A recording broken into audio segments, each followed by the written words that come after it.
Welcome to the August 18th, 2021 Planning Board meeting of the Town of Boston. And why don't we go around and introduce ourselves, starting with Kathy. Kathy Zalantis, Planning Board Attorney. Valerie Menastra, Town Planner. Sandy Nelly, Secretary. Nancy Arcia, Consulting Engineer of the Planning Board. Gareth Upham, Planning Board Chair. Carolyn Stevens, Planning Board Member. Donna. Ms. Sherritt, Planning Board Member. Great. Thank you all for coming tonight. So the first item on the agenda is the Rinaldi subdivision, and this is a continuation of the public hearing. Is Rinaldi representative online or in the room? He's online. Online. Online. Okay, great. Hi. Hi, so good evening, Chairman and members of the board. My name is Michael Finan. I'm with Langen Engineering. I'm filling in for Chuck Hutchins tonight, who's on vacation. I'm sorry, can you increase your volume? I could try, Okay, thanks. or I could speak louder. Okay. That's better. Is that better? Marginally. Okay, we can manage. Thanks, Okay. go ahead. So I'll repeat for those who may not have heard. My name is Mike Finan. I'm with Langen Engineering, and I'm filling in for Chuck Hutchins tonight, who's been before you many times before. Really simply, my understanding is that there were several comments related mostly to landscaping that we have addressed all of them with the exception of one, we believe to the board's satisfaction, which is to remove completely the metal basket that comes on the wall of trees prior to planting. We believe, and our landscape architects believe, that a majority of nurseries will void the warranty when we remove that. So we have maintained our detail to remove portions of that down to a third of the roof wall. And we think that allows us to keep that warranty with the nurseries that we work with locally. Other than that, like I said, I think we've addressed all of your concerns and comments to date. And we open it up for any questions or comments. I can share the plan if you permit me to, if we need to. But as of now, I think we're down to a few simple comments. Are there any comments from the consultants? So, just a couple, just in terms of procedure and finishing up this application.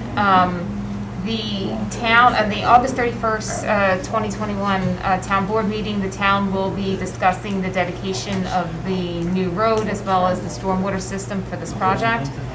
Once that gets finalized, we'll be able to let the applicant know about the stormwater, any stormwater easements or maintenance agreements that might be required.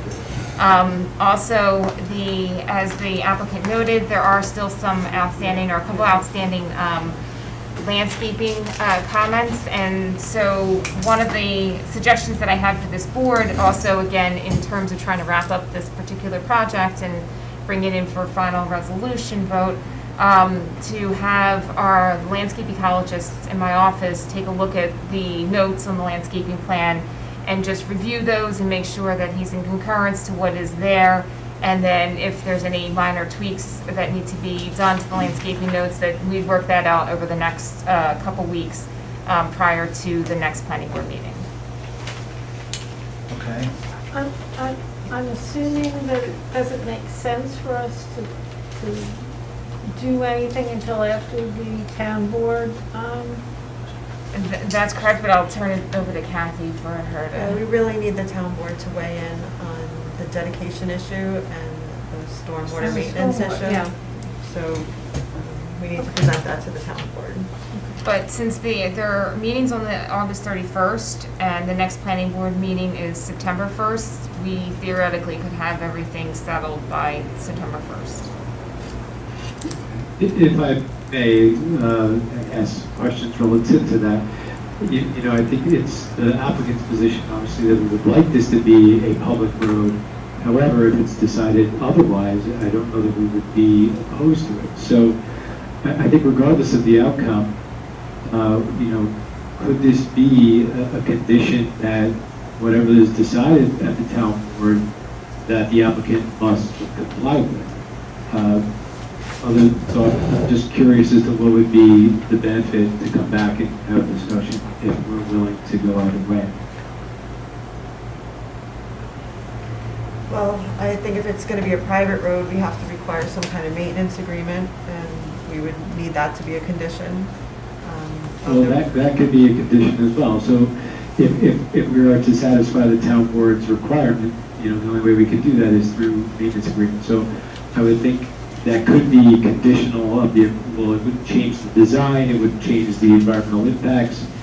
So, obviously we would prefer to see that as a condition, that we satisfy whatever the decision of the town board is. If they don't accept the stormwater plan, also, wouldn't that call for some redesign? And would we want to approve the subdivision before we know the stormwater is accepted? Well, if they don't accept the stormwater, they'd have to apportion it between the homeowners, and I don't know a way to do that other than a homeowners, Okay. agreement. But So create an as far as HOA. As far as the design of the stormwater, the ownership doesn't change Okay, what it is. It won't change the design. okay. Correct. And if I have the dates right, it's only like 1 day of a delay, right? If the town board gives their view of whether they want to take ownership or not on August 31st, and then September 1st, we'll have our next planning board meeting, right? I could have a draft resolution prepared for that night if you'd like, ahead of time, so that, typically you'll vote and then authorize me to do a draft resolution. If this board feels, you could authorize me to do a draft resolution for that evening and then vote and then pass the resolution. I If you like prefer. that idea. Donna, do you have any general comments? Yeah, I just don't understand who would be maintaining it? If the town decided not to do it, who would maintain it? There would have to be some kind of I can answer that, or Dan, I don't know if you want to. Typically, what we would set up is some level of either deed restriction or homeowners association that the residents have to maintain the stormwater management system. We do this in many communities in Westchester County and beyond, and it's their obligation to retain either an engineer or someone to come and inspect the systems on a yearly basis, and then periodically thereafter, and have someone on a contract or a yearly contract to come clean the catch basins, and the basins, if they happen to be filled with sediment or something along those lines, or remove the unwanted vegetation like cattails or something like that. So, it's typically falls on the residents to administer that. And that would be part of the agreement. Did you say that would be Thank a you. homeowners association that would take that responsibility if the town didn't? I'm sorry, what was the first part of the question? That would be a homeowners association? Yeah, did you say it would be a homeowners association? That's one mechanism, yes. It could be a homeowners association, or it could be, we've done it with other legal entities or mechanisms, but, whatever would be suitable to the town, I'm sure we would put in place to satisfy you, to make sure that the systems are maintained properly. Okay, so I would think we don't want to vote on this tonight, obviously. So we would need the resolution. If you could have that in place for the August 1st, September 1st, then there would be no delay if the town is going to accept both, but if not, then we would have to approve the management plan, right? Right. Okay. That would have to be articulated in the SWIP, and Right. our legal counsel would want to see agreements that would ensure that it was properly Because maintained. this is a final Right, so that- subdivision, so I would need to see that before. Right. Okay, so, So I don't think it could be, if the town is not accepting it, if the town accepts it, we could act on this on September 1st. If it doesn't, then. you'd have to see those details and, yeah, and And the board work has at least to the next meeting, another approve it. meeting. Right. Right. That makes So sense. again, that's where I think the delay comes in, Mr. Chairman, is that if for some reason the town decides they don't want the ownership of the stormwater management system, you're suggesting that we have you would want to look at the actual agreement before you would even act on this. I think And- so. I think that makes sense.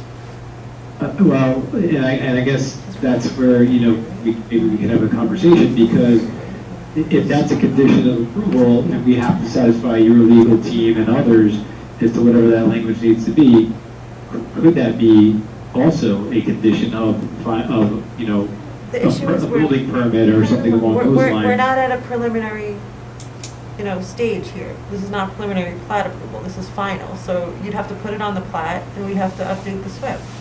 So, I mean, so, we can't do that. This has got to be reflected on the plat. Physical, you would want the physical maintenance plan on the map, or would it Or be a some legal reference to document? it at least. Yeah, I don't think we can rush it.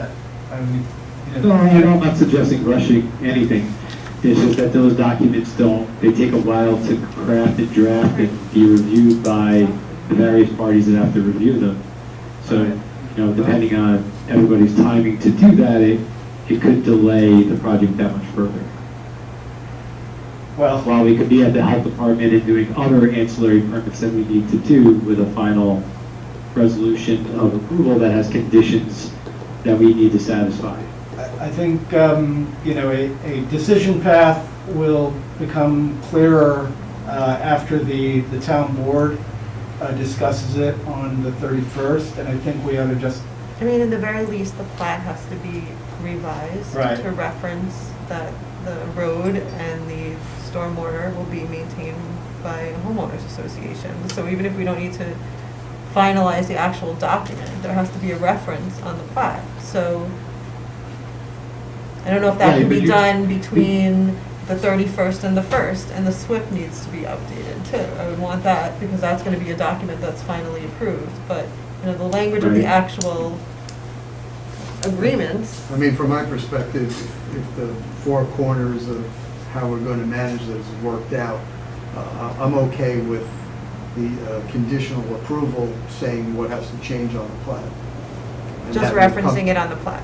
Yeah, that it has to come back to us to review whatever notes or that we want to put on there are satisfactory and are articulate the intent of this board in terms of how various improvements are going to be maintained. Right, so in the very least, there has to be a reference on the plat. and that can't happen until the 1st, right? Because we have to see Right.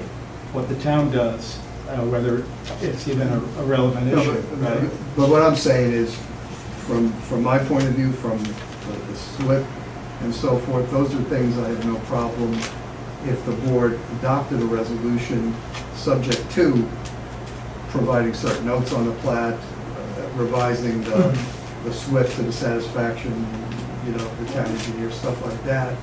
So from my perspective, if the board is okay with it, my issues, I feel comfortable having them addressed in that fashion. These other issues, maybe not so much. Okay. I just want to put it out there. From an engineering point of view, it's going to be the same either way, you're saying. Right, it can just be conditional. well, we can't adopt anything until September 1st anyway. Right. So even if we- So, I mean, it so would we have to could be on the- Could we close the public hearing and then draft the resolution for September 1st, which is the earliest we could look at a resolution, and by then we'll know what the town board's done. Right. So I guess it could be a condition of a resolution, but you can't sign the final plat, right, until Okay. so, But we're not closing the public hearing tonight. no, because we have to wait for the information. Right, Right. next meeting. Okay. And so I want to hearken back to what Valerie was saying about the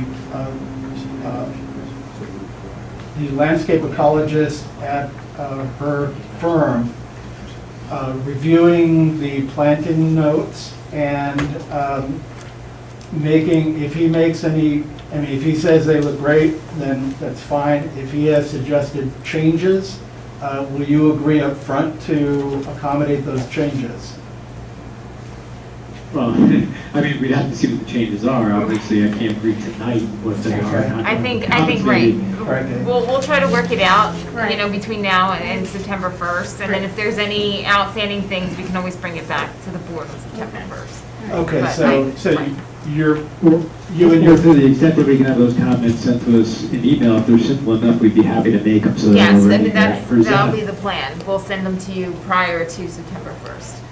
Okay, yeah, And because we come did to some submit the agreement. revised documents, we were supposed to, and I believe we've addressed the concerns, but, you know, if there's tweaks or changes to the notes, unless they're, you know, something crazy, I think we'd be amenable to change them.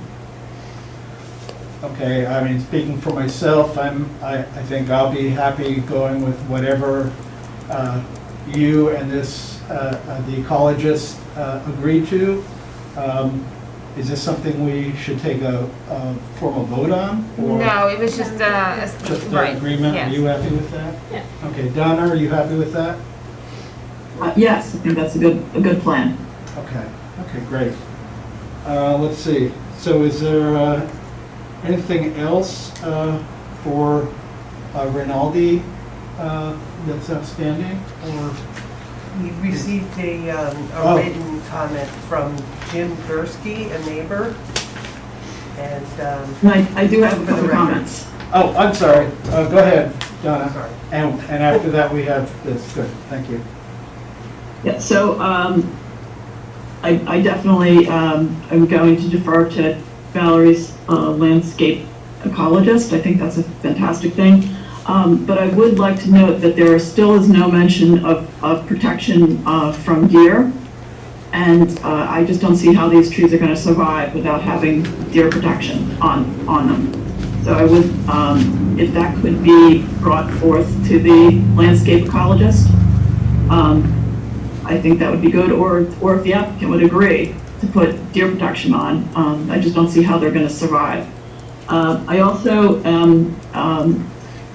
I'm happy that they've diversified the species more, but they're proposing ginkgo, which is, I'm just not really sure why that would be proposed in this setting. And particularly, there's like big clusters of them. One property in particular has a lot of ginkgos all around the house. It just doesn't, I'm not sure why that tree was chosen. I mean, there's certainly other trees that could be chosen that would, like Northern Catawba was removed from the property and that's not being proposed, that's one. Black gum's another, shagbark hickory is being removed and that's not being proposed in there. So there's a lot of valuable trees that could be put in other than what I consider like a 1950s streetscaping tree, which is ginkgo. So I really hope that can be switched out. And other than that, I think that's it. Now, are those kinds of considerations that your landscape ecologist could also look at I mean- and make suggestions based on Donna's thoughts? In relation to the ginkgo tree, yes, if you'd like, we can have that. The ginkgo tree and the other trees Well, that she mentioned? Right, the black The gum. ones I mentioned are black gum, which is something that's that has been used in some of the proposals in front of the board, and the two that were removed from the property, which are Northern Catawba and shagbark hickory, are not being proposed and are being removed. So those would be some. And then I am interested in this the neighbor's letter. So Gareth, you'll address that? Yes. So a neighbor wrote, Jim Gursky wrote, and I think the essence of it is that he's upset over the number of trees that are proposed to be removed. Should we, I could read this aloud. Would that be reasonable? I'll quickly read the entirety, and if you could comment, applicant. So this is, hello Sandy, I've been looking over the tree diagram. I was wondering if there's room to leave more of the existing trees. I understand that it isn't as convenient to leave and work around trees, but the environmental attributes would outweigh the temporary inconvenience. I noticed that you were planning on replanting trees, but it will take many years before they reach the size of the trees being taken down. My house sits between St. Augustine Cemetery and Dale Cemetery. Not only would the gap in the greenery be noticeable, but the effect of the wildlife would be extreme. Allowing more trees and shrub to remain would lessen that impact. In this period of profound climate change, it seems that not taking action to preserve as many trees and greenery as possible is harmful for everyone. I realize the economic downfall in labor and sale of lumber and dirt, but by not removing those trees, you will save on the planting and restoring the area at the end of the project. Thank you for your time. Sincerely, Jim Gursky. So, would you care to comment to that? And do you have any thoughts on further mitigation that this might have spurred? So, again, I don't know fully what's been presented by Chuck in the past, but, I'll do my best.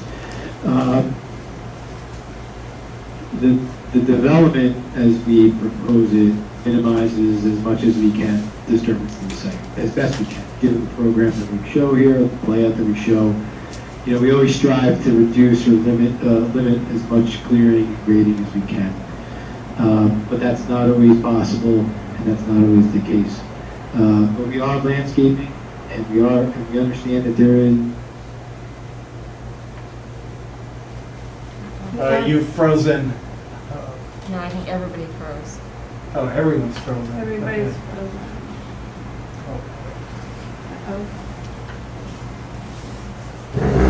Hello, and Oh, no, we're still, we're moving, but we're the only ones moving. Yeah.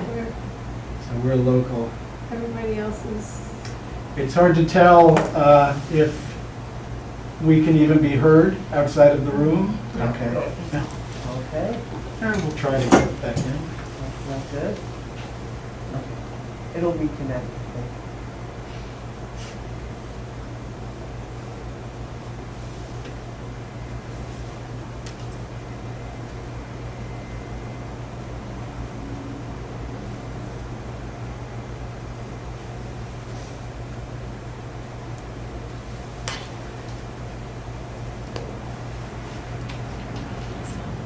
I wish we had another screen behind the camera, so we're looking more at the camera when we speak.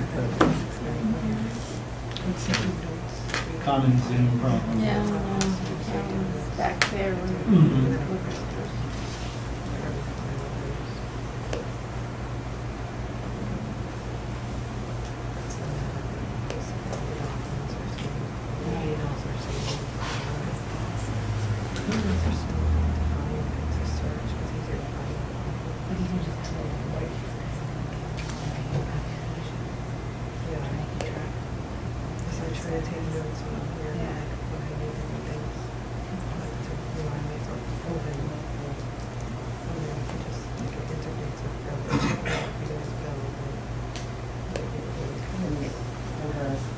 Wired here, so I wish, so this would not. I wonder if it's related to any storm events.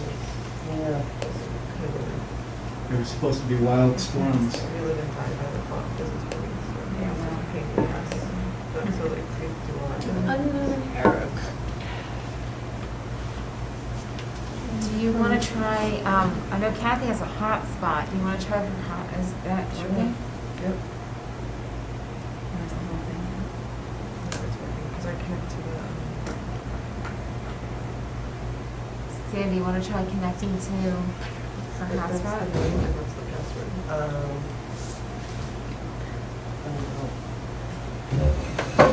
Not sure how to do that. Well, can you do it from your, because it's your computer, right? It's, connected in? no, I'm on this computer, Wow. For the meeting. Connected to there. but I can, maybe I will sign on from here. This one might be better. 'Cause this computer here. Because I know I just got booted from the Nancy internet, so there's something with the internet here. Yeah. So try Kathy's hotspot, because that might get you in. Have you opened it again? It's just this button.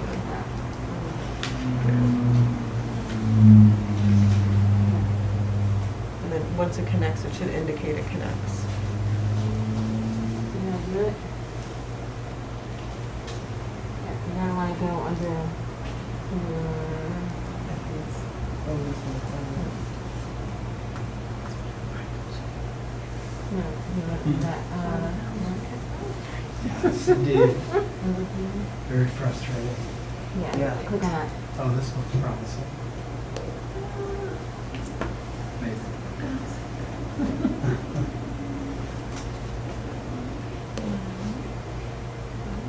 There we go. So you're gonna do this one right here. Oh, okay, great. Click on that. And you do 9, lowercase c, 4992. And it's like 0, lowercase d.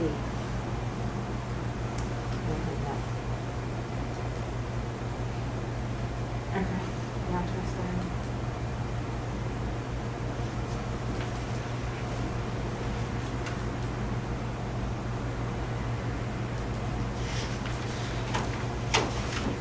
Oh, there we go. All right. I don't know if she needs to be close. Oh, no, she should be okay, right? Now you connect to the whole house. Okay. So I think at this point, you're not gonna get it maybe on there, so I think you're just gonna have to turn it to, Turn it around to the board? yeah, something like that. Okay.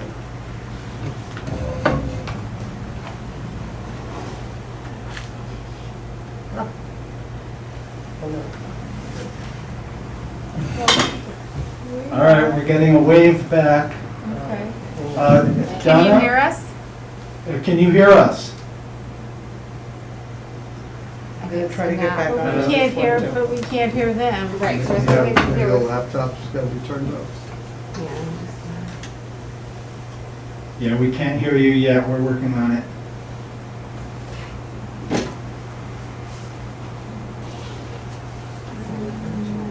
Seem to have left Donna.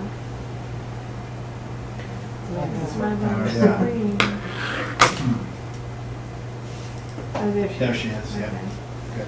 okay, can you say something again? Some, Here we go.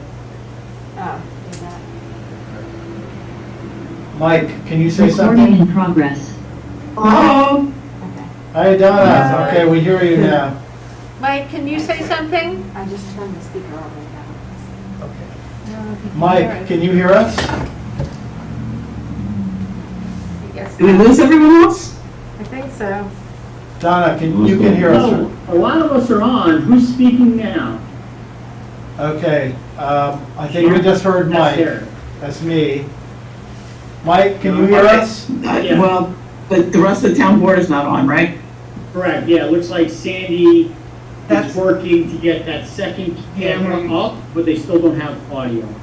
You guys. We're not Okay. getting So they cameras can't up. hear us. Sandy's You don't got have two audio? cameras on- No. so she says Can- we'll We're put here on sides this of the computer. board, but still no audio. So if anyone can't has hear us. another connection to them and can ask them to either unmute their mics or to dial in, that would help. Oh, unmute our, we're muted.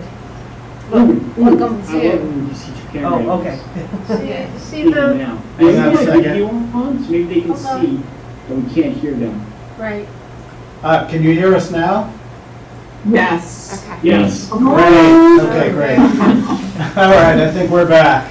Right. Welcome back. All right, thank you so much. So, I'm not sure where we lost you, but Mike, did you hear the completion of the letter from neighbor Jim Gursky? I did, and unfortunately, I went through a whole spiel before I knew we lost you. So. Right, yes, okay, yeah. We could do that again. Right, you were saying you take a lot of care. Right. You I hope started- that's not the reason we all got lost. I was developing a complex, and whoever Rosemary Capello has had to correct me or tell me that you guys weren't there. So what I was saying was, we do everything we can to ensure that we, design these sites responsibly while, fitting into the zoning criteria, et cetera. And, we are landscaping, we believe, suitably back, and although there is a short-term impact, we recognize the impact that has on our neighbors and others. We do think we are providing a sufficient landscaping plan to supplement that and mitigate that impact, and that over time, this will become a beautiful part of the landscape.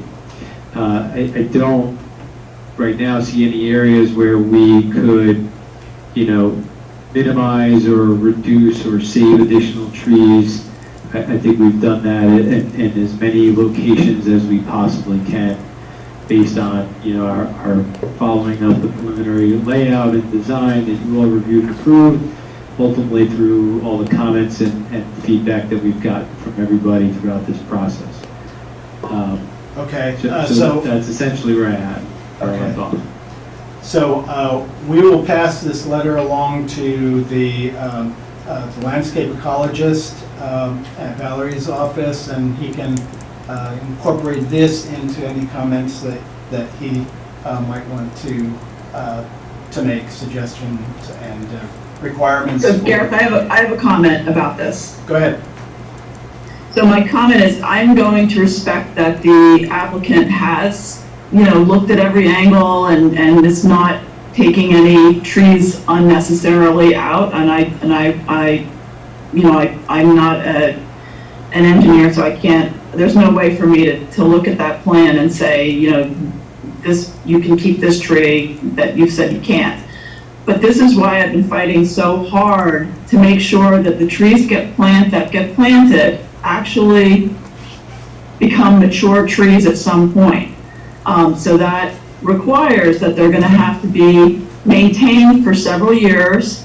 If there's the drought on year 3, it should be watered. And they should be protected from deer. They should not be planted in a cage. I know that the landscape ecologist is gonna look at all that, and I appreciate that. But this is the reason I am been pushing so hard to make sure that those plants make it to a mature age.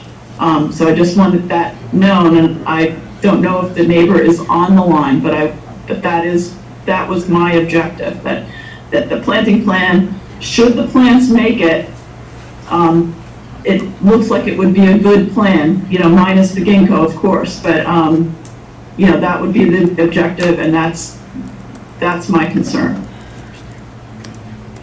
Okay, I think we're on the same page there. Mike, I assume that you'll do all you can to make sure that those trees grow robustly, and I do encourage you to consider removing the wire entirely, which is the new understanding, but you can take that up with the landscape ecologist. Were you going to say something? No. Okay. Any further comments from the board? From the consultants? No. And it is a public hearing, so any further comments from anyone online about the Rinaldi plan? Hearing none, then I think we'll adjourn until next meeting on September 1st. So thank you for coming, Mike. And Valerie will Thank you, have a everybody. resolution for it? Yes. Okay. Make a Right. motion. Make a adjourn. So, do I hear a motion to adjourn? So move. A second? Okay. Okay, how do you vote, Jesus? He's not here. He is here. But you can't Jesus, vote. can you hear us? You can't vote. Yes, I can. I was trying to mute. Hi. Okay, he can't. Oh, right, you didn't can't vote notice because you're not physically here, so, And we didn't notice where you are. right, it's a funny rule, so I called for your vote, but we can't use it this time, so sorry. Donna, how do you vote? Yes. Okay, Carolyn? Yes. And I vote yes as well. So we'll see you on the 1st. Thank you very much, Mike. So moving on to... Thank you. Okay. Moving on to the next item on the agenda, it's 540 North State Road. We need to open a public hearing on this. Should I ask for that right now, or wait until we hear from the applicant? You could open the public hearing now. We can open it now, okay. Do I have a motion to open the public hearing? So moved. A second. And how do you vote, Donna? Yes. Caroline? Yes. I vote yes as well. Is the applicant here? Yes. Would you like to present to the board? Yes. Thank you.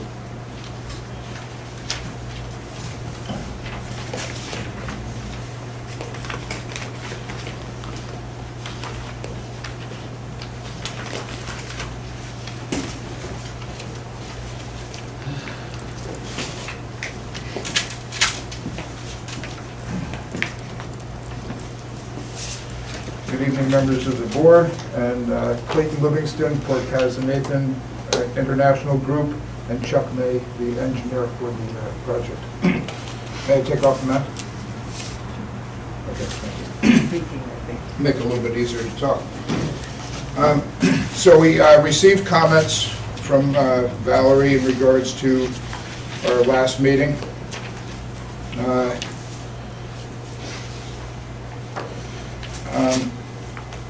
So I'd like to address those comments first. The number one in outstanding site plan comments was that the applicant will meet the minimum parking requirements of section 229A1, which has to do with ADA requirements. The ADA parking space that is already existing on the property is not going to be changed.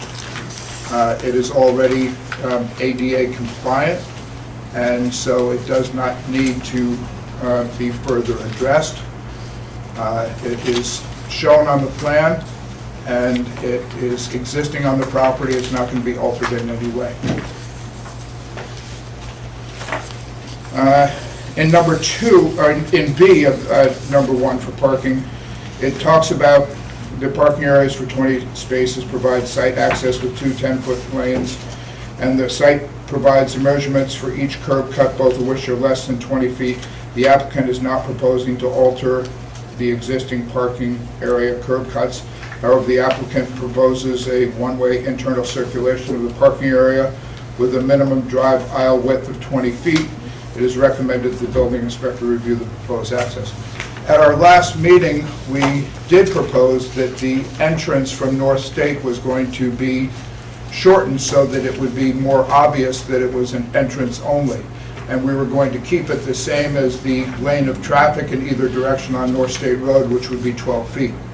So that's the same width of any traffic lane on 684 or on North State Road, and that would be the entrance to the site from North State Road, to specifically disencourage people from exiting that way, and thereby providing a more dangerous situation for North State Road. So the proposal and the maps that we have for the site show that there's going to be pavement markings throughout the parking lot. There's going to be 4 arrows throughout the parking lot directing traffic in off North State Road and exiting off the side street. So I think I just want to talk a little bit about this. I spoke to the building inspector on this issue. So the code itself does not allow for one-way traffic. However, the original site plan had the one-way traffic. The original site plan had, the original approvals had the entryway being less than 20 feet. But I think the newer plan now shows the entryway being reduced even further. Correct. And that is where it might become problematic, and you may need a zoning variance as a result of that. So you might want to consider looking at the original site plan and then determine whether you really want to decrease the entryway even further. Do you Okay. know offhand what the original width was? It was less than 20, but... Sandy sent John and I, and it looked like it was 18 feet. Correct. Yeah. Yeah. Okay. And what happens here is when people come out of these spaces or out of these spaces, they tend to turn and try and go out here. And by reducing this entrance in off of North State Road by that 6 feet, with the more planting over here, it would make it less of a way for them to get out. We're going to have the first parking space over here, so there's really just planting on both sides, so it's not benefiting us. It's really just a safety measure.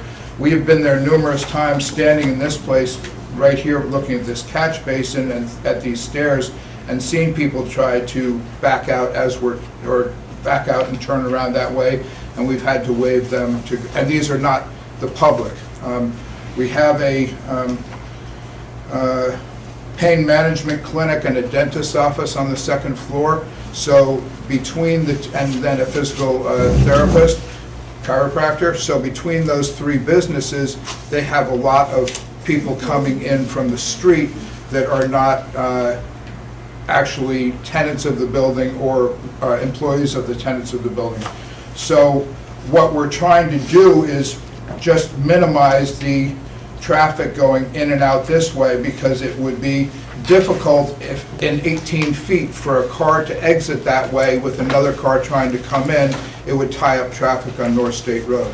So it's really just a measure to make North State Road more safe for the entrance in and out of this building. If somebody is trying to come out here and trying to get in, they really, 18 feet is really not quite enough.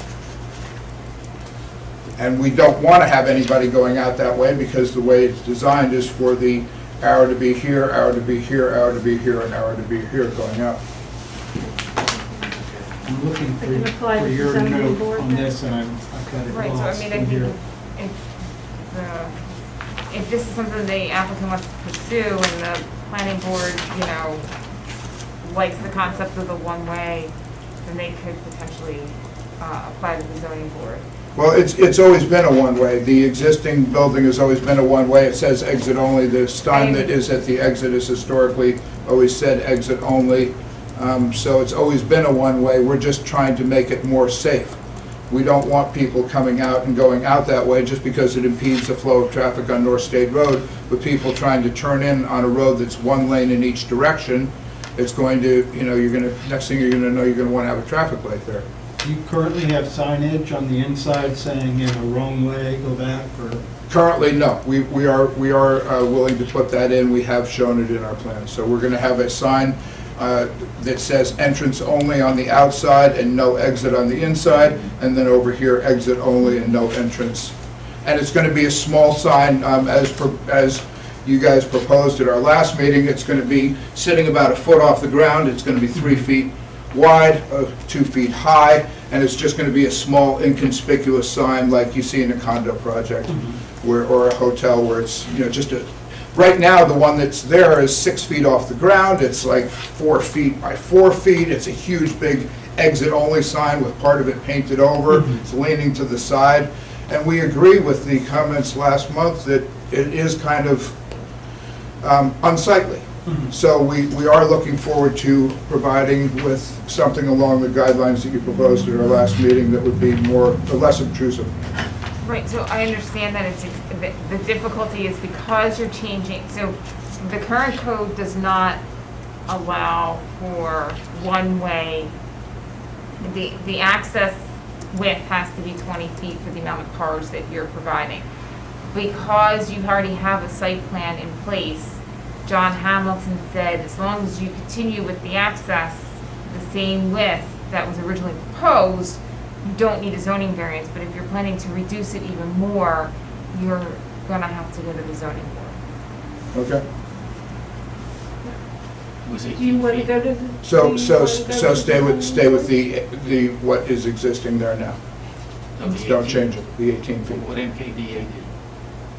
I'm sorry? The previous plan that was done by MKDA is what you're talking about.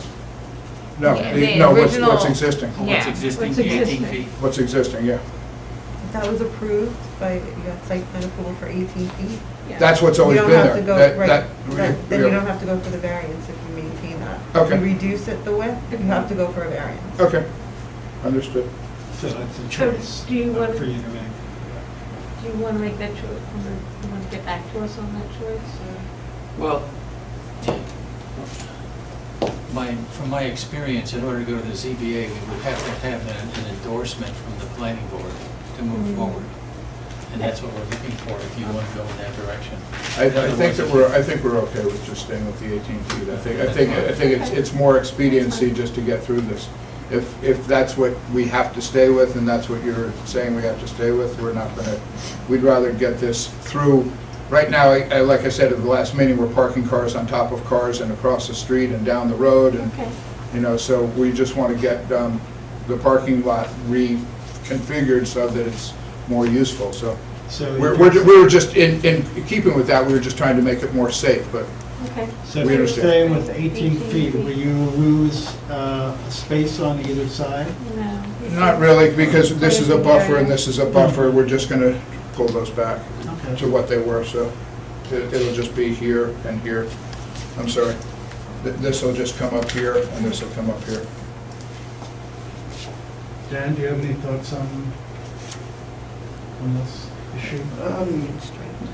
I mean, the wide driveway will encourage mistakes. Not everybody sees a sign and try and go out.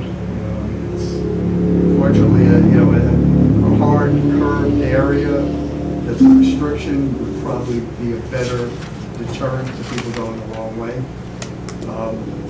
If we agree that may be the better way and safer way, perhaps what we could do is approve as is, and by the time they go to the zoning board and come back, maybe this would be resolved prior to them actually having to pour curbs. I don't know if that's anything you're amenable to. Sure, we would take that under advisement, and if you could make that proposal or that endorsement to the ZBA so that we could use that to cross the threshold and possibly expedite our approval on that side, that would be appreciated. But we will take it that we're not going to change that until we get that approval from them.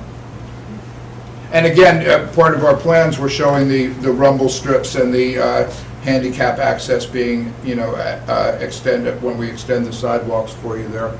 And we're going to add in the handicap exit and entrance from the sidewalks on either side.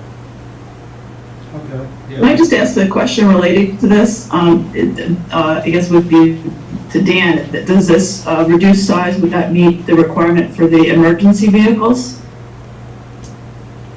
For one, Well, way, it's gonna still be the same size of any lane on Lane. any public street. 12 feet. Okay. It's still the same as any lane on 684 or any lane on North State Road. From the center of the double yellow line to the curb on any street is 12 feet. We measured it today. So the issue to that point is, even though that's a single lane, those roads obviously have more pavement. Right. So, perhaps to limit, signage and so forth, so a truck could roll over the curb in an emergency. So mountable curb. Yeah. Dan, we could have multiple curbs. We've done that before Right. for the fire department. 60-degree curbs. And, just look where the signs are, Right. if there's a do not enter sign. So our here. Belgian block there would be angled Belgian block on the entranceway. We have no problem. Yeah, I guess that would be one way to do it. Around the whole radius, around the edge here and The around entrance here, and the exit. at both entrance and exit. And the signage pushed to the side? And the signage kept back 4 feet on either side. Yeah. I mean, the Or other 3 thing feet, is, 3 it is a tight lot, so I don't know if 12 feet is the right answer, that, I'm just thinking in terms of showing the turning movement for a single unit truck, trying to negotiate through there, that might not be a bad thing. Well, maybe To just we can confirm that that's- just, maybe we can compromise at 15 and just, Well, I mean, I think probably the best thing would be to show a single unit, like UPS truck or box truck, Right. trying to make that, just make sure, because I believe there's a column right at the corner, right? No, there's a sign on this side and a sign on No, I'm this talking side. about the overhang of the building. Oh, no, that's way back. That's 40 feet back. Well, I don't know if a fire truck, because if there was a fire truck or something, I don't know if it would, the turning radius there is tight. I mean, I would assume it would sort of set up on North State Road. There's a 20-foot span.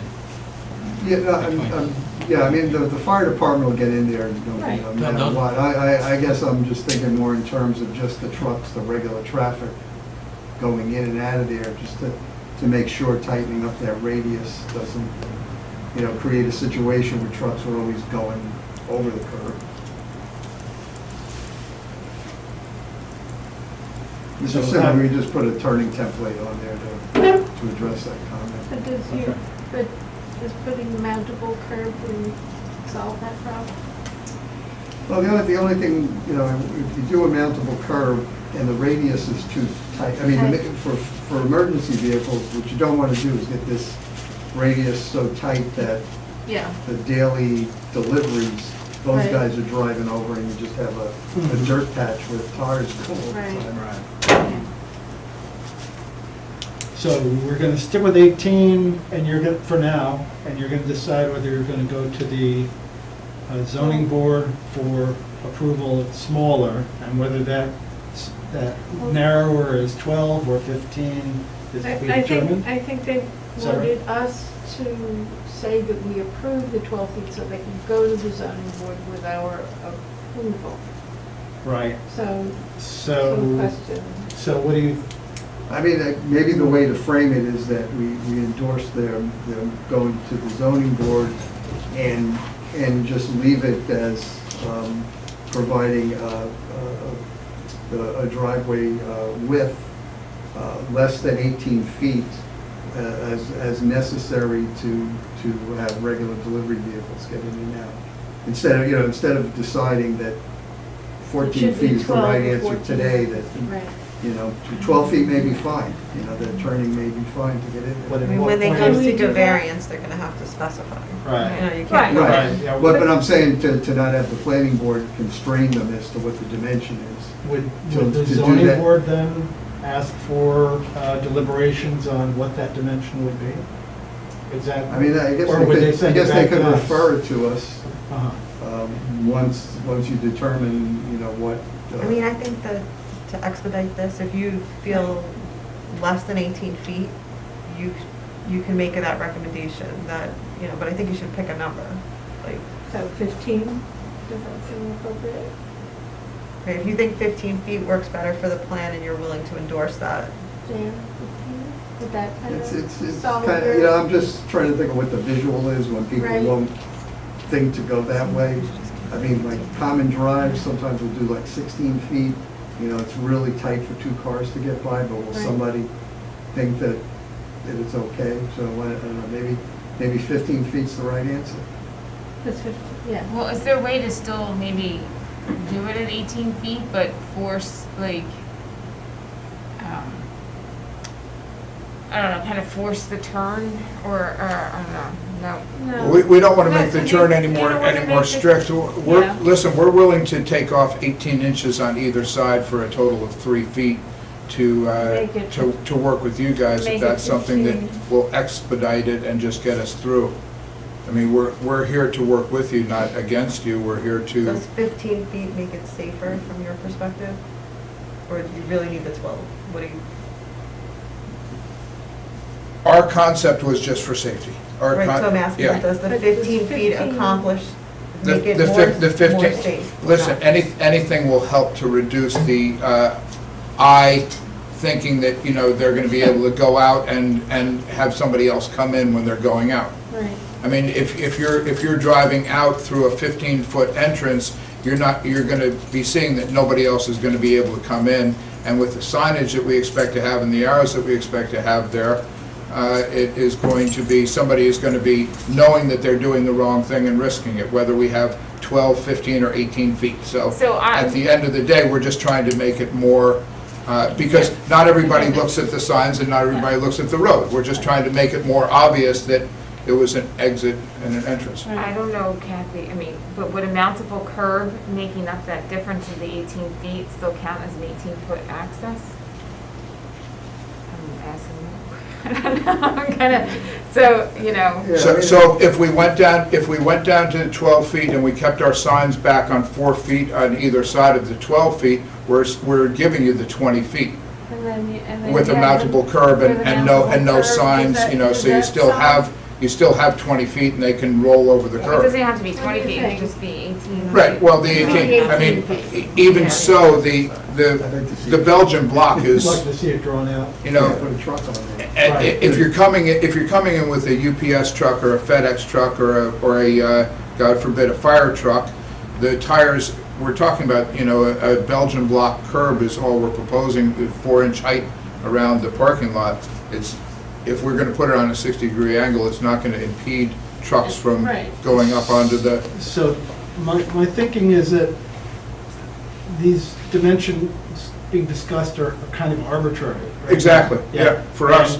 And, Dan would like to see, and I agree, you know, some drawing or some calculation done. And we have templates in the office, we can put a template on it. Yeah, Right. let's just make sure we got it so that Right. the And then I can the send daily it- Not just traffic guessing, isn't gonna yeah. We be have templates for constrained. buses and fire trucks and everything Right. else to We show we you. want to And that we accomplish can the handle safety the mountable issue, curb, the big stuff. but, you know, keep it practical for Right. trucks, you know. And then I can send it to John to take a look to see if you would find it still acceptable. Okay. Or- Right, because, yeah, that was. And again, if it's gonna be months through the zoning board, we're just gonna walk away from it. Okay. This is not Fine. something that we can afford to wait on. We're paying hundreds of dollars a month for parking across the street, so Okay.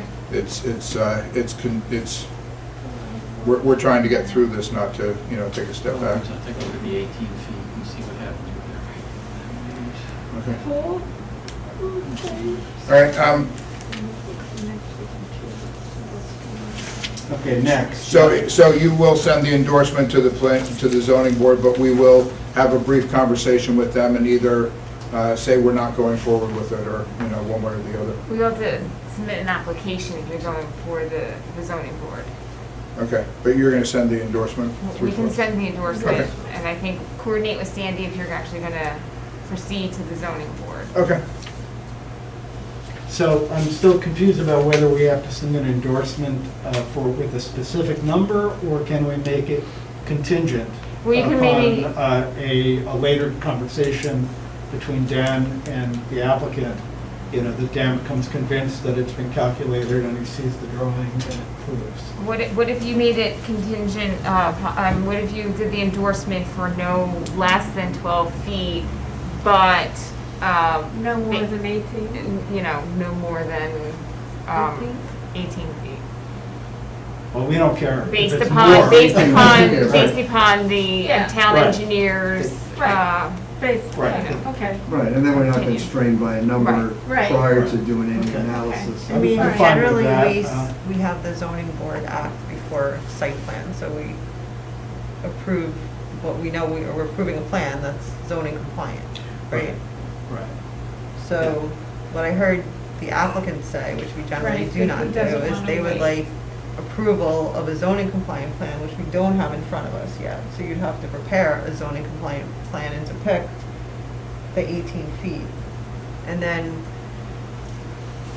Okay. you know, so we'd be So essentially basically, we should- approving we two should- plans. so An A, basic- zoning compliant plan, and a B, subject to getting the approval, which Oh, I I don't like, see. which I don't Okay. love doing. Okay. But I guess it would expedite the process, if subject to But then it. he's still got to come before us on the first, the next meeting, with Well, this we don't zoning have, we don't have a compliant plan. zoning compliant plan in front of us. Right. That's the Right. bottom line. So Right. either So the there's no way to zoning, avoid that one more meeting Okay. before you go to the zoning board. no, because either the zoning board makes the plan zoning compliant by granting the variance, so you go there and then come back here with that plan. Okay. But right now, there is no zoning compliant plan that Right. can be approved. When's the Okay. next zoning, when's the next zoning board meeting? We generally like to meet on the third Monday of each month, And when's the application due? probably on the first of that month. So you Maybe have, 3 weeks in advance. right, so the next planning board meeting is September 1st. you'll easily be able to get to the zoning board in September and then come, right, and then But come that back would- to the October. Yeah, they wouldn't get to us till October. Right, well, they still have to also apply for a wetlands permit, I believe, as Okay. well. So they have to, there's still some paperwork they need to finish up before, this project's not gonna be ready by next, Okay. in 2 weeks to be Gotcha. approved. So then you're better off just doing it the regular way, so that we're approving one site plan Mhm. after the zoning board takes action. Okay, and that'll give you guys time to figure out Yeah. what's the right number. Okay. And then that can be drawn on there. Okay. Okay? That sound good? Okay. The wetlands permit, it's not it's not Army Corps jurisdictional, nor is it New York State DEC. Do you have your own, Yes, you have your own Yes, town and- licensing yes. permit? right, and you're in the buffer area, so, and you Will are we making changes. Process it through the Building, I mean, the building department. Building, building department? Yeah, Sandy. Thank you.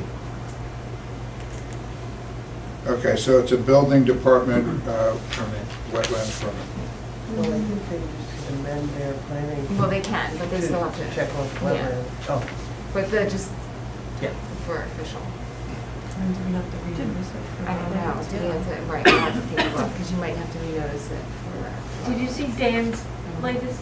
Yeah, well, we're going to go through 2 and 3 on this, or? Okay, all right. great. I just want to go through them in order here. Yep. Sure. So on Valerie's notes here, the stormwater, the applicant provided a stormwater management plan, and the town engineer will review the plan and provide comments. So is that the second page that we have here, Dan? Is that your comments on that? falls under. Yes. we have a Okay, great. memo All from- right, so we'll move on to that in a minute. The wetlands delineation was completed for the project site and is shown on the site plan. The proposed project falls within the wetland buffer area as defined. A wetlands permit is required.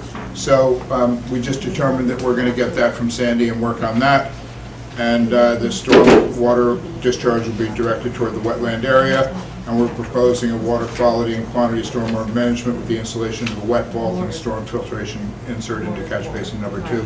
I don't think that requires any further comment, correct?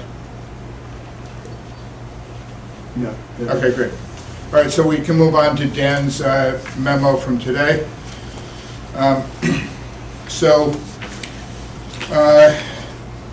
This says that he's looking for a north arrow on the plans. There is a north arrow on pages 3 and 4. We're just missing it on pages 2 and 5. So there's a north arrow on pages 3 and 4. We're missing it on 5 and also on the existing plan and the front cover page.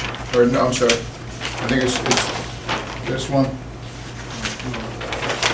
I'm sorry. Yeah, 2 has it. Well, if you count from the front, yeah, 2 is missing it. 3 has it. 4 has it. 5 is missing it. And I think this is just an AutoCAD issue that it just fell off, because it's just those 2 pages that Yeah. you want us to add it on. Not a problem. We'll add it on to pages 2 and Trying to 5. say where certain things were located in the Yep. sheet I was reviewing. Yeah, we'll just transfer it on the AutoCAD to those 2 pages, not a problem. Provide a watershed map to facilitate the review of the stormwater. Okay, we have no problem doing that. We did not realize that it was not in the report that was prepared on the stormwater runoff, so we will get that map. And anything else? No, there was a little watershed map in there, Dan. for the, Well, for I mean, the- what the, for the- what the issue really is, goes to comment 3, which is, it appears that there's 2 discharge points. Yes. So the methodology of getting there was appropriate, but we still have 1 discharge point that's not treated. So you may have to do a split system. Well, no, they both have a provision for a treatment in them. One is in the wet vault, and the other one is in a pocket filtration piece that goes in right here. is shown in 15 SD. So this is actually a basket that sits inside the drain over on the southwest side of the building. Right, but it's not addressing, you know, the vault that's on the Northeast. other side of the building appears to be the intent was designed for the whole site. The answer may be that we need two smaller things, because the catch basin insert is probably not enough. But we'll go through that. Yeah, because the thing with it is I have to, it's almost, on the right-hand side of the building, it's almost impossible to get a wet wall, to be honest with you, in my opinion. But I'd like to talk to you about it, so in case you have something better in mind, you know. Structure or something. Yeah. And then the other thing, we'll have to go through the We could take out that catch basin and put a smaller wet vault in place of the catch basin. I think that's what you're talking about. Right. Okay. Thank you. The silt fence and catch basins to insert, the impervious area used for the computing appears to be lower than expected. That is, okay, we understand that. Well, yeah, it just kind of dovetails with. Yeah, that's a good thing, not a bad thing. Provide the silt fence and catch basins inserts to control erosion during the construction. We will notate that on the plan so that it's obvious. And putting a sidewalk at the northeast corner of the building from the top of those stairs. We really don't need to provide egress from the building because there is no entrance from the back of the building, and the only entrance from the building, from the front of the building, is this path right here, which has railings all the way out to the edge of the building, so people can't walk this way and go across the grass area over here. But to your point, having these stairs here and having a grass area here, we would be willing to put in a pathway from here out to here. We just have to go around the wet bolter. Okay. But that's not a problem. I mean, people are not going to be using these stairs because it really doesn't go anywhere. It just goes down to a... But aren't there egress doors on the back of the building? There is one, yeah, there is one door to the furnace room, but it's only to the furnace room for vendors to work on the furnace room. There's no other door on the back of the building. And it's to a furnace room that is only accessed through other unfinished basement areas. So there are doors over on this side of the building, on the other side of the building, and there's a wide set of stairs here, but this is just a auxiliary set of metal stairs right here with a door right at the bottom to go into the oil burner room. Okay, it just seemed odd that there were stairs that were going to one, but... Yeah, it really, again, they're really just to provide access to that side of the building, but it's a... So the grassy area, point out your proposed grassy area? This is proposed to be grassy area here.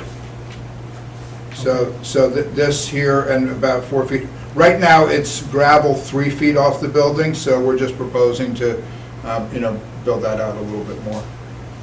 So someone had earlier mentioned a concern about snow removal along there. If someone were trying to walk along there, there's a 3-foot gravel area, but it would be grass before and grass after.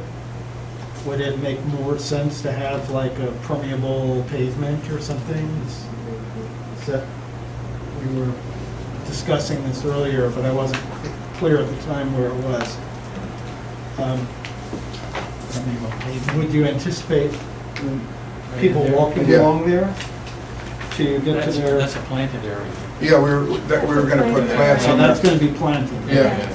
So the grass then would not be there, or? Well, there, around, obviously around it, because we have to get some type of a pathway to go over A here. shovelable path? Right. Right, yeah. And would there be a continuous path from the front of the building back there without having to walk across grass?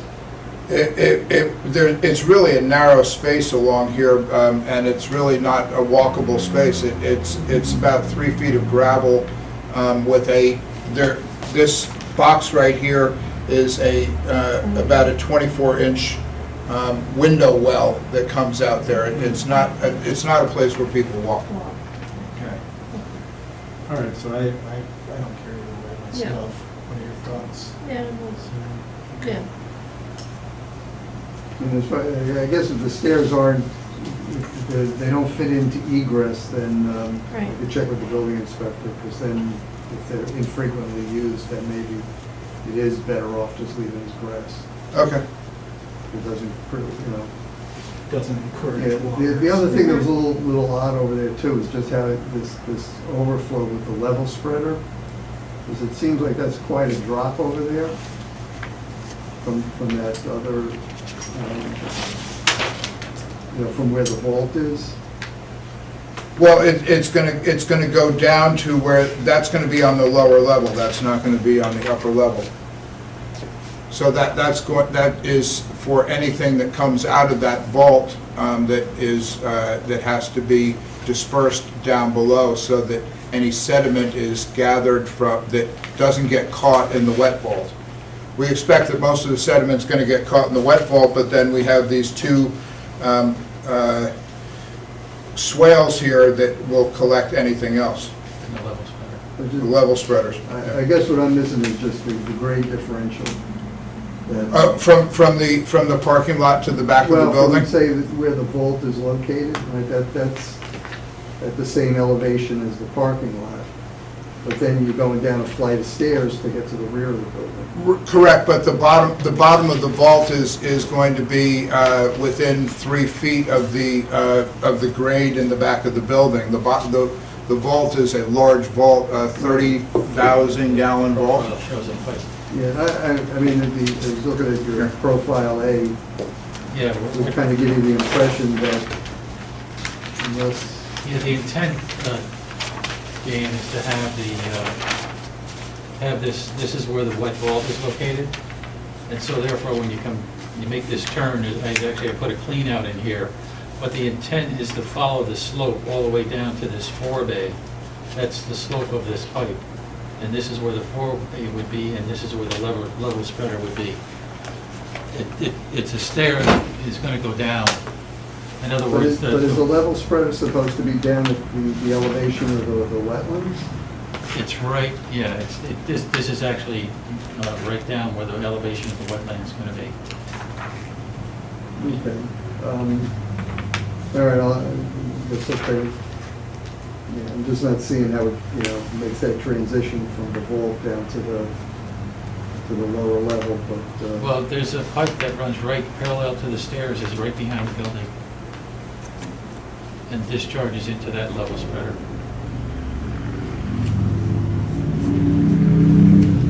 So am I reading this right? It looks like the stairs terminate, where the stairs terminate at the bottom is going right into this forebay number 8, is that right? Correct, yeah. Okay, and that's about 1 foot 9 inches deep, right?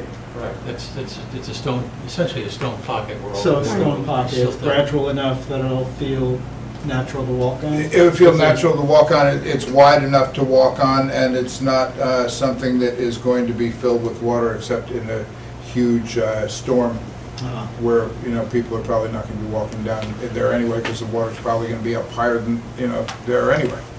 I mean, this is all, if we have that much water coming off that parking lot, that we're filling that tank, the creek's going to be up over the back of the building anyway. I mean, it's kind of, a moot point.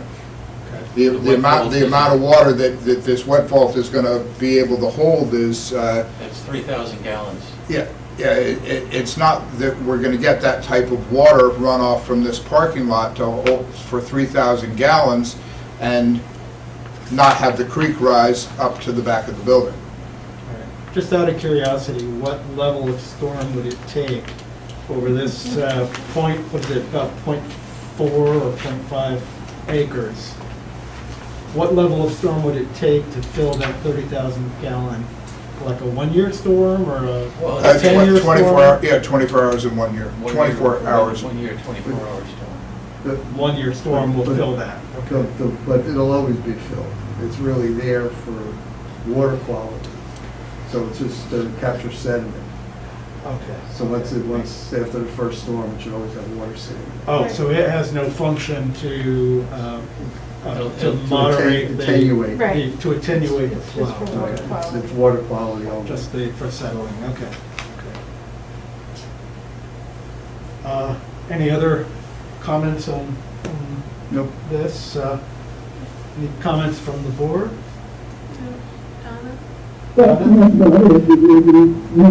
User. Could you start again? You were muddled at the beginning. I have comments on other issues, so have we concluded the stormwater discussion? I think so, Yep. yes. Okay, so I was hoping that we would get examples of what the signs would look like, so we can see that. And also, I was hoping that there would be some solution with the fence to make it more attractive, so I didn't see anything of that proposed. Also, there's definitely issues with the planting plan notes, so I don't, it's similar to the previous applicant. They're a little bit different, the issues. So I don't know if this should go to the landscape ecologist also, or if I could just go through the things that I'm finding objectionable. I would encourage you to go ahead and Okay. speak to it, and it can be... Okay, and then we'll see what taken into happens. account Okay. by, yeah. Sure. Okay, go ahead. I can read on the general notes, here, but number 19, it's saying that all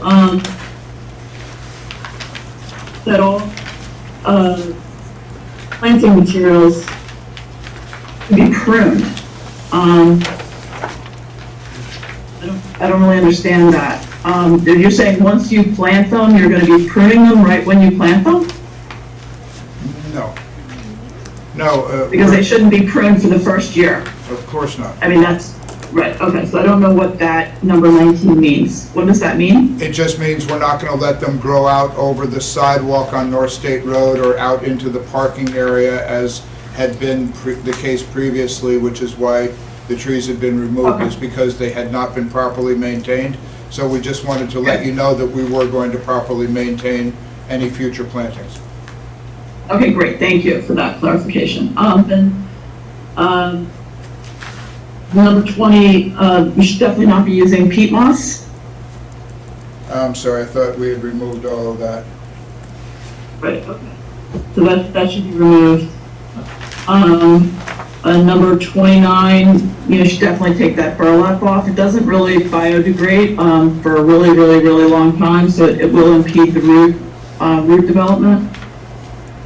But I wanted to commend you, was not on the previous applicants, but number 3 is something that's really great. I hope that all applicants include that. It's making sure that the root flare is visible, because usually when you get this plant material, quite often that they've been buried so deeply that the root flare is buried, and so that's an excellent thing. I just wanted to point that out and thank you for that.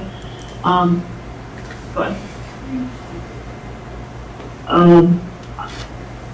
The lawn in these very small spaces, you're putting like around these shrubs along North State Road, you're putting lawn in, and I just can't even imagine how you're going to maintain that lawn.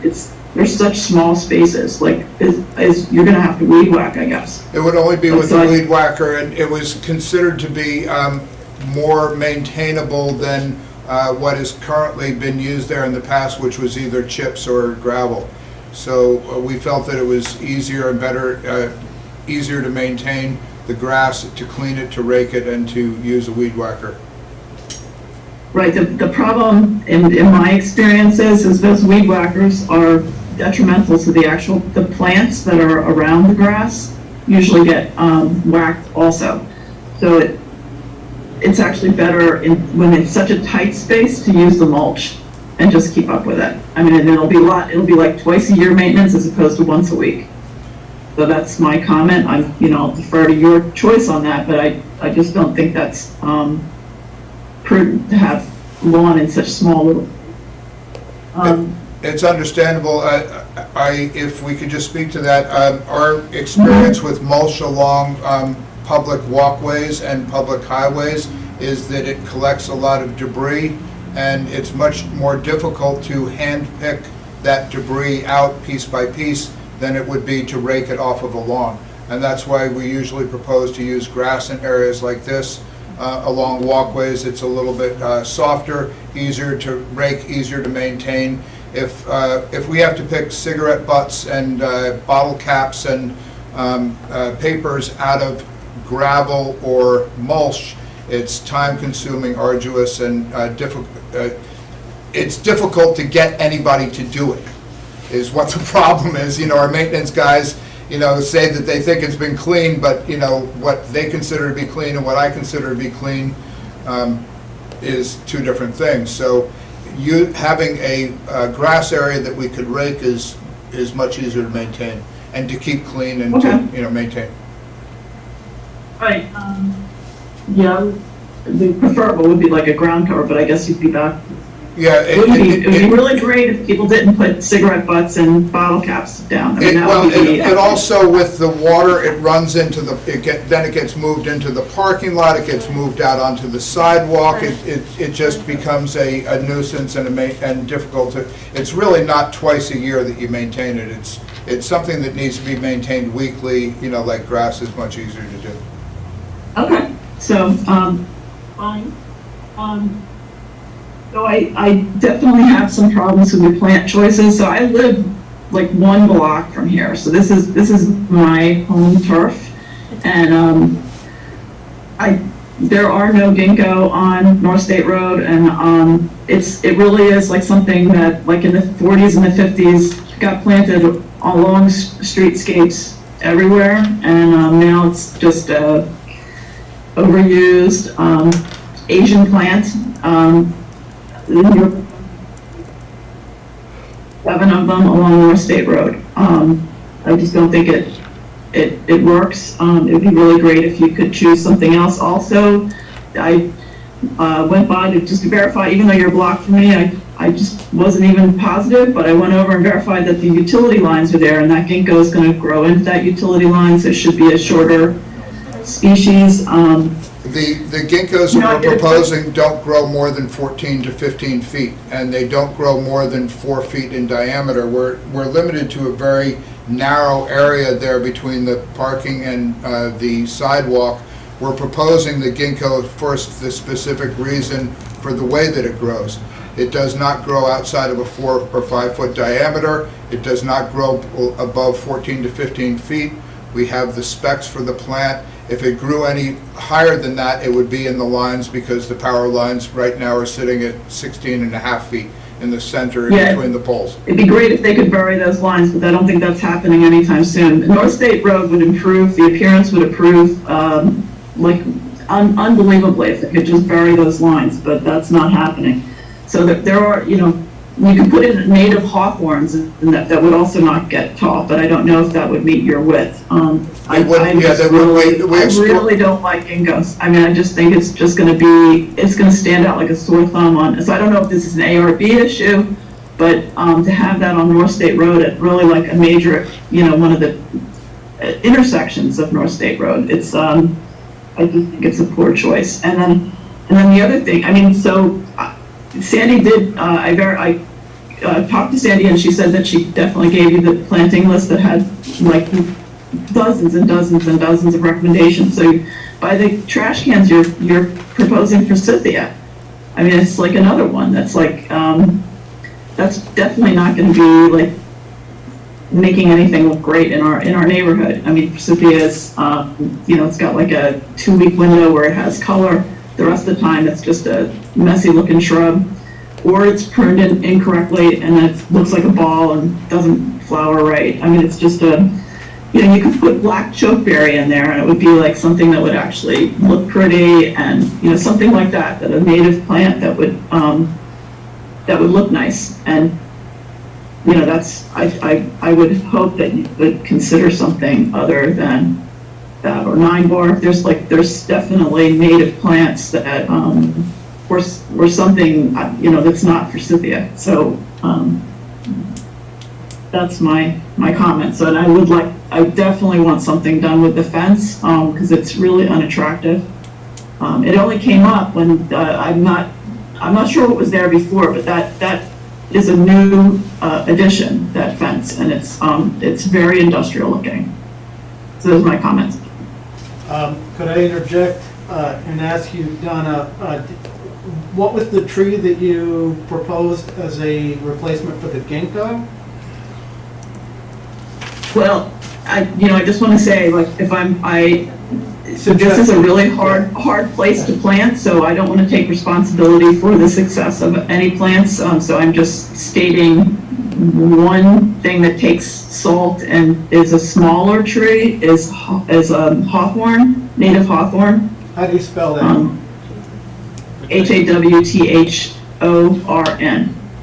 And the common, like in the nursery, it's Winter King is the variety. They're gorgeous. They have beautiful red berries in the winter. It's like really beautiful white flowers in the spring. It's really pretty. But I don't know, it's such a small area and you're parking cars there. So it's, I'm not sure that it would work. You'd have to look at it. I don't know. Well, our engineer is a certified arborist and landscape designer, and the native hawthorn does produce thorns, which would make it dangerous for people walking along North State Road. The reason, and it also grows a lot faster than the ginkgo biloba. The ginkgo biloba reaches a mature height in 10 to 15 years, so, the 14 or 15 feet. It starts at 4 or 5 feet. It takes a long time before it's going to get even close to those wires. It would never reach the height of those wires, and it would never reach the diameter. We'd be pruning that native hawthorn and the black chokeberry every year to keep them from... Black chokeberry gets 5 feet tall. Right, but it gets wide. I think 20 feet. They get wide. For the area by the garbage? Where you have the garbage cans. Right. There's really only 4 feet over there. I mean, where you're... There's got to be, I got to tell you, there's got to be something other than forsythia and ginkgo. I mean, that is just like the lowest of the barrel. That's got to be something else. And this is North State Road, and we've got a comprehensive plan right now. We're trying to improve the appearance. I mean, to slip back to like a 1940s. Did you see the type of ginkgo biloba that we're proposing? It's the gold sun It's one? a Chinese plant. It doesn't, I just don't think we should be putting that. The UN just released this big report about climate. It's like time's up. It's like we should be doing something responsible. And ginkgo is really merely taking up space. So I don't really know why to put it. It's drought resistant. It's been around for 200 million years. And we're using gold spire, which is a lower growing ginkgo. Are you familiar with the gold spire variety that we propose? I'm not going to, there's no ginkgo that I would like. I'm going to tell you right now. If I was in China, then, So what about the that's rest fine. of the board? Are you okay with ginkgo, or do you want? This is a gold spire variety. I'd like to show you the picture of it. It's a very attractive plant. It is a gold, plant. It's not. I think that it would be. Listen, we want to make our place attractive, and the reason we propose this is because it is an attractive plant. Can I ask you, The whole first, is rest it of on the North State list Road of has approved? native trees, right? You go on North State Road, there's big trees, like all along, it's very natural looking, and you feel like you're not in like a city area.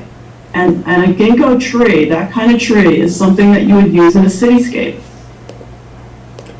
And it does not fit in with the other trees. I mean, there's not a lot of trees on your side of the road, going down, towards Pleasantville Road. I grant you that. Because you can't, because there's no room between the parking lots and the But look on the sidewalks. other side of the, on the side of the street. Could we possibly ask, Well, how about, does the rest of the board, I think the applicant needs to know if the rest of the board agrees with Donna and wants to see a replacement, or if you are fine with the ginkgo.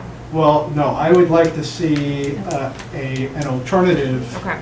presented. Okay. So if you could find an alternative that is a Are you native, the ecologist? No, I am not an ecologist, but I have I somebody mean, on because my staff, I yes. went through the list, and actually called the organization that produces that list. I got no call back whatsoever. And so therefore, you know, we made a selection which is. Can you hear him, Donna?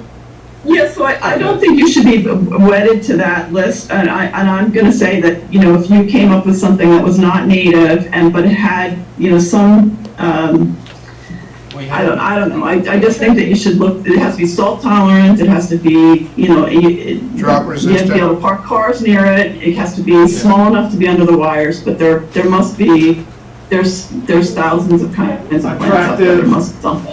Attractive and native, right? We had malice. Well, I prefer native, but it's a tough spot, so you're gonna have Chinese shrubs underneath, and I understand that, but it's, but the trees are really, you know, you're putting a row of one species of trees, and it's, That's okay. it doesn't blend it in all to North State. Which is a wonderful tree. It's Say it very again out narrow. loud. Malus baccata columnaris was the last tree that we had in this location, which fit very well because it doesn't spread, it has a white flower, it's very colorful, it has a red fruit, and it would be it's actually used in these types of settings. This is the cherry, the ornamental cherry? No, Is that what Malus it's called? baccata columnaris. It's a columnar crabapple. You know, Malus Right. floribunda. Well, this is a So columnar. I think that would be better than the ginkgo, but it would be really great if it I wasn't can just change it to that, but 7 that's what we had before. soldiers in a row. We had that I on the know, plan but before. I don't know what, I'm trying to, you know, I know you have a tough situation here, I just think that, you know, putting 7 soldiers in a row along North State Road of these very ornamental trees does not at all fit in with North State Road. So, So the putting a ginkgo, couple, so if I could summarize, the ginkgo is undesirable for the reasons you've mentioned. The hawthorn is undesirable because of the thorns. Yeah, right? I won't, my Okay. stamp is on this plan, and I don't Okay. want a tree there that has a thorn on it because. Got it, yep, Got it. yep, totally understand that. So could you come back with some alternatives? You could Sure. come up- Well, we were told that we couldn't use crab apples, now we're told we can't use ginkgo biloba. Could we get a list of things we can't use? That you cannot Why- use? Yeah. Why, Is there such a list? why can't you use the So I crabapple? think some of these species that are being brought up are, Donna has certain thoughts on what should be used or what shouldn't be used. I don't necessarily Right, so know if you went I'm- to an arborist, whether they would agree, like, you know what I mean? If you were looking for a list, they would go to the invasive species list, right? Or they might go to, you know, another, but this is Right, a but slightly they're- different Right, situation. so we definitely don't What's want wrong with the anything on the, crabapple? But I'm saying if there was crab, like they had proposed crab apples, maybe put 2 of them in and put something else, so it's not this like long, it becomes, it's just not attractive, you know, so it's, and they're not native, but if you were gonna put 2 or 3 of those in and then a couple other things, like, so not 7 in a row, I think that it would be softened, and it wouldn't, so, I mean, I think So that would be better. variety? It's not my choice, but I know that that's what you want, so that's, I'm trying to compromise, you know, like in my opinion, so if you had, Just keep in And mind, then- I have a liability with all of these plants that are out there. The engineer has a liability if something, you know, like that Crataegus with this spire would have been, you know, so we can't use that, but we'll try to find something. I'll try to give you a call, Valerie, can I speak to somebody to get a list? So I can, We've so far gotten 2 lists from you guys. We got one list that was about 14 pages right, from so, Maryland, and we went through that and we picked plants that were drought resistant, salt resistant, and didn't drop a whole lot of stuff and didn't grow too wide or too high, and proposed that the first time, and now we came back with another proposal of a similar type of plant. We want to work with you. Could Donna meet us there and go through the list, her list of things, and see if they can work No, with I us? can't do that. Yeah, I can't no, she can provide guidance, but that's too much to ask, I think. Okay. Yeah. But perhaps I just think for the, simple, well, yeah. my concern is that some of these plants that are being suggested by the applicant are not being agreed to by the board. And they're not necessarily plants that are gonna be on any list. So what I'm saying is that, you know, Right. an ecologist might, you know, this gentleman's an arborist, they, another person might agree with, yes, these are possible plant choices. The board clearly has very distinct opinions on plant choices, so I think it really needs to be between you and the applicant at this point, because besides, you know, certain, I mean, we can offer other options, but I don't know whether the board is going to agree with those other options that are being offered. Well, rather than coming back with a single plan, could you come back with some options, and then we can look at them with respect to all these parameters? Because we don't, I mean, there are a lot of parameters, and we have to find the overlap of them. Of course, where they can't be invasive, so there's, you know, a list of what you can't have. There's a list of what you can have, right? But there's also aesthetic considerations and safety considerations. And also the size limitation, because we can't put in a big Right. root ball, Right. and we can't have anything that grows Right. too It's wide. a tough spot. Yeah. Those wires are So could you come back with a couple of options? Donna, does that sound reasonable? Yes, yes, absolutely. Okay, okay. Does that sound okay Sure. to you? Okay. All right. All right, next. Now, okay, let's get back to Donna's comments about the fencing, and I'd Okay. like to make a comment on that myself. Okay. So, I agree that the fence that is there is unacceptable. Okay. I went by there specifically to look at that again, and Mhm. it's pretty industrial looking. Last time you offered to paint it black, if that would help. Right, I would like to make a suggestion, okay, you know, for you to consider, and that is, I came across a black painted wire fence. It Okay. wasn't exactly a chain link fence, but close enough, which had a post and rail right in front of it. okay, And to my eye, it looked, you know, you didn't even see the black fence at first. okay, And I just snapped a picture of it for you to consider. I believe Donna thought that that might be an expensive option, that post and rail, and that it might be cheaper for you to entirely replace the chain link fence with a wooden fence. I don't know if I'm misquoting you, but that's something. They might have better fence company than the ones that I contacted, but I contacted to get post and rail. It was really outrageously expensive, so, because of the material costs. Right, I would like to suggest something, either wood or something like this, and Carolyn, go ahead, sorry. I'm just, I went by and looked at it, it isn't terribly attractive. If we just painted it black, would that work? In and of itself, would it work? It would help, but I don't think it would be enough, to tell you the truth. And it's a long Yeah, I know. swath, and it's very visible from the road. Because there really isn't any room to put anything, I think, in front of it. If it were basically touching. Yeah, but that's.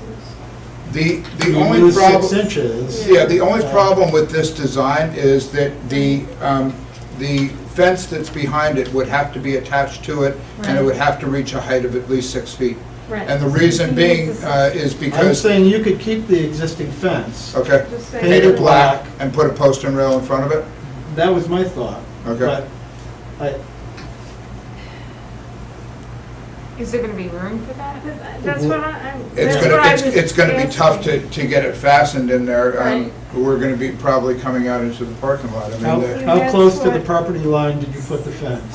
6 inches. from the edge of the parking area to the 10-foot drop-off is less than 3 feet. And the fence sits in that 3 feet, and Right. there's an 18-inch stone wall behind it. That 18-inch stone, the top of the 18-inch stone wall, the other side of that drops down 10 feet to the creek. Right. Well, So- Sorry, what, The chain link wait, fence subtract is, out, yeah. What- The chain link what's fence is- distance of the chain link fence to the property line right now? A couple of feet? yeah, not even, So, Is the stone wall yours? yes, that's the edge of the property line. So is it a real stone, like an actual stone wall? Yeah, But it drops So down. when- and it drops down 10 feet. In other words, you don't see it from the from the, Parking lot? It's, No, you it's don't see it from level the with the parking lot. Oh, gotcha, Right. sorry. And it goes down 10 feet, so the chain link fence was put there to protect children and animals and cars from Makes going sense. over. right. And if we, if, What if you It's gotta move, be what if you something- moved the chain link fence a foot in, and then you'd have room for something like this in the front? We'll just You put a did, different you fence. did, I mean, you did put the I don't fence think in it's without, making it- running it by anyone okay, in so, town. so if we were to paint the fence black and put some type of post and rail in front of it like this, I mean, this is a post and rail that, when it looks like this, is very attractive when it's new wood, but it's quickly gonna fade to silver. Yeah. And it's gonna be, you know, like an apple orchard or cattle fence. It's gonna quickly fade to silver. It's gonna be difficult to keep it this color.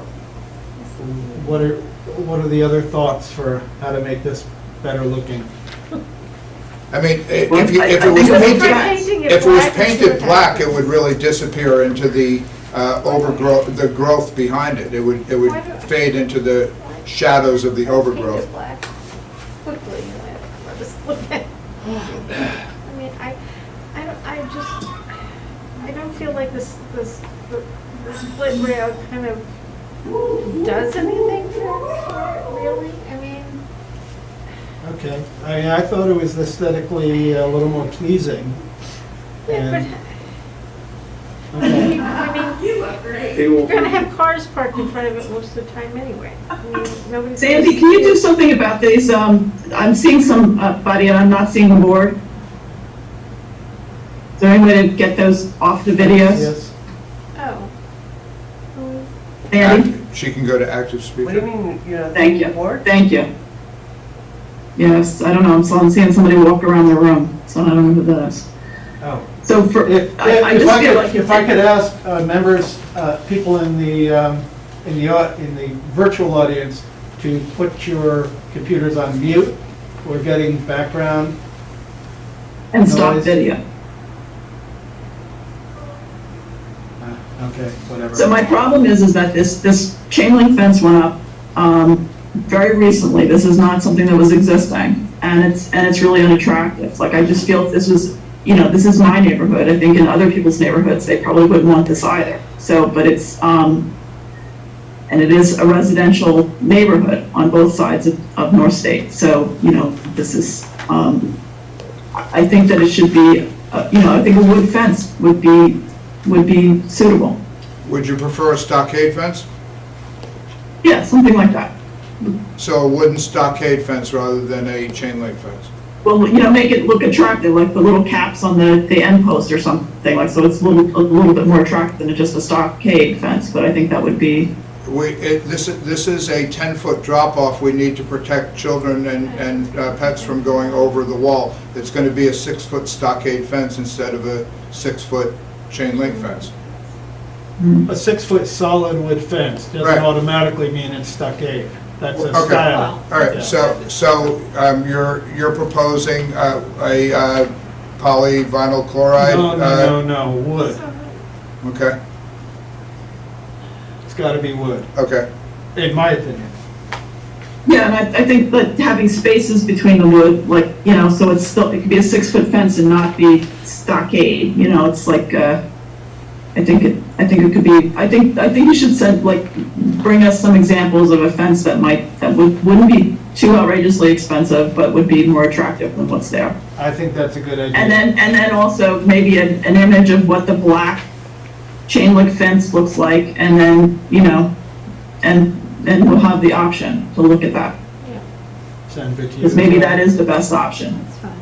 Okay, yeah, bring us some examples, Okay. pictures, and, Well, the fence in the parking lot here at Town Hall is a black and green stockade fence. Right. it's not so great looking, is it?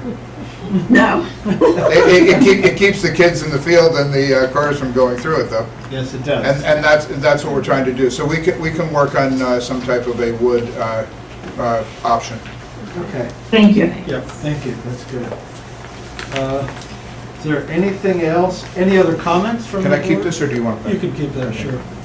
So did we So get could through you all of provide Donna's a, comments? or- example of the sign? Sign. An yes. example of the sign. So if you could provide, yeah, samples Okay. of the signs that you propose. Thank you. It's on the plans here. Okay. Well, no, something we can, see what it'll look like, the lettering, the font, et cetera. Okay, Yeah, lettering, font, and elevation. color, et Okay. cetera. Yeah, just Yeah, And. Thank you. And did you say you were going to put signage on the inside of the entrance saying, like wrong way kind of thing? Yeah. yeah, Yeah, if you could provide an example of that as well, that'd be great. okay. So size, shape, lettering, font, color.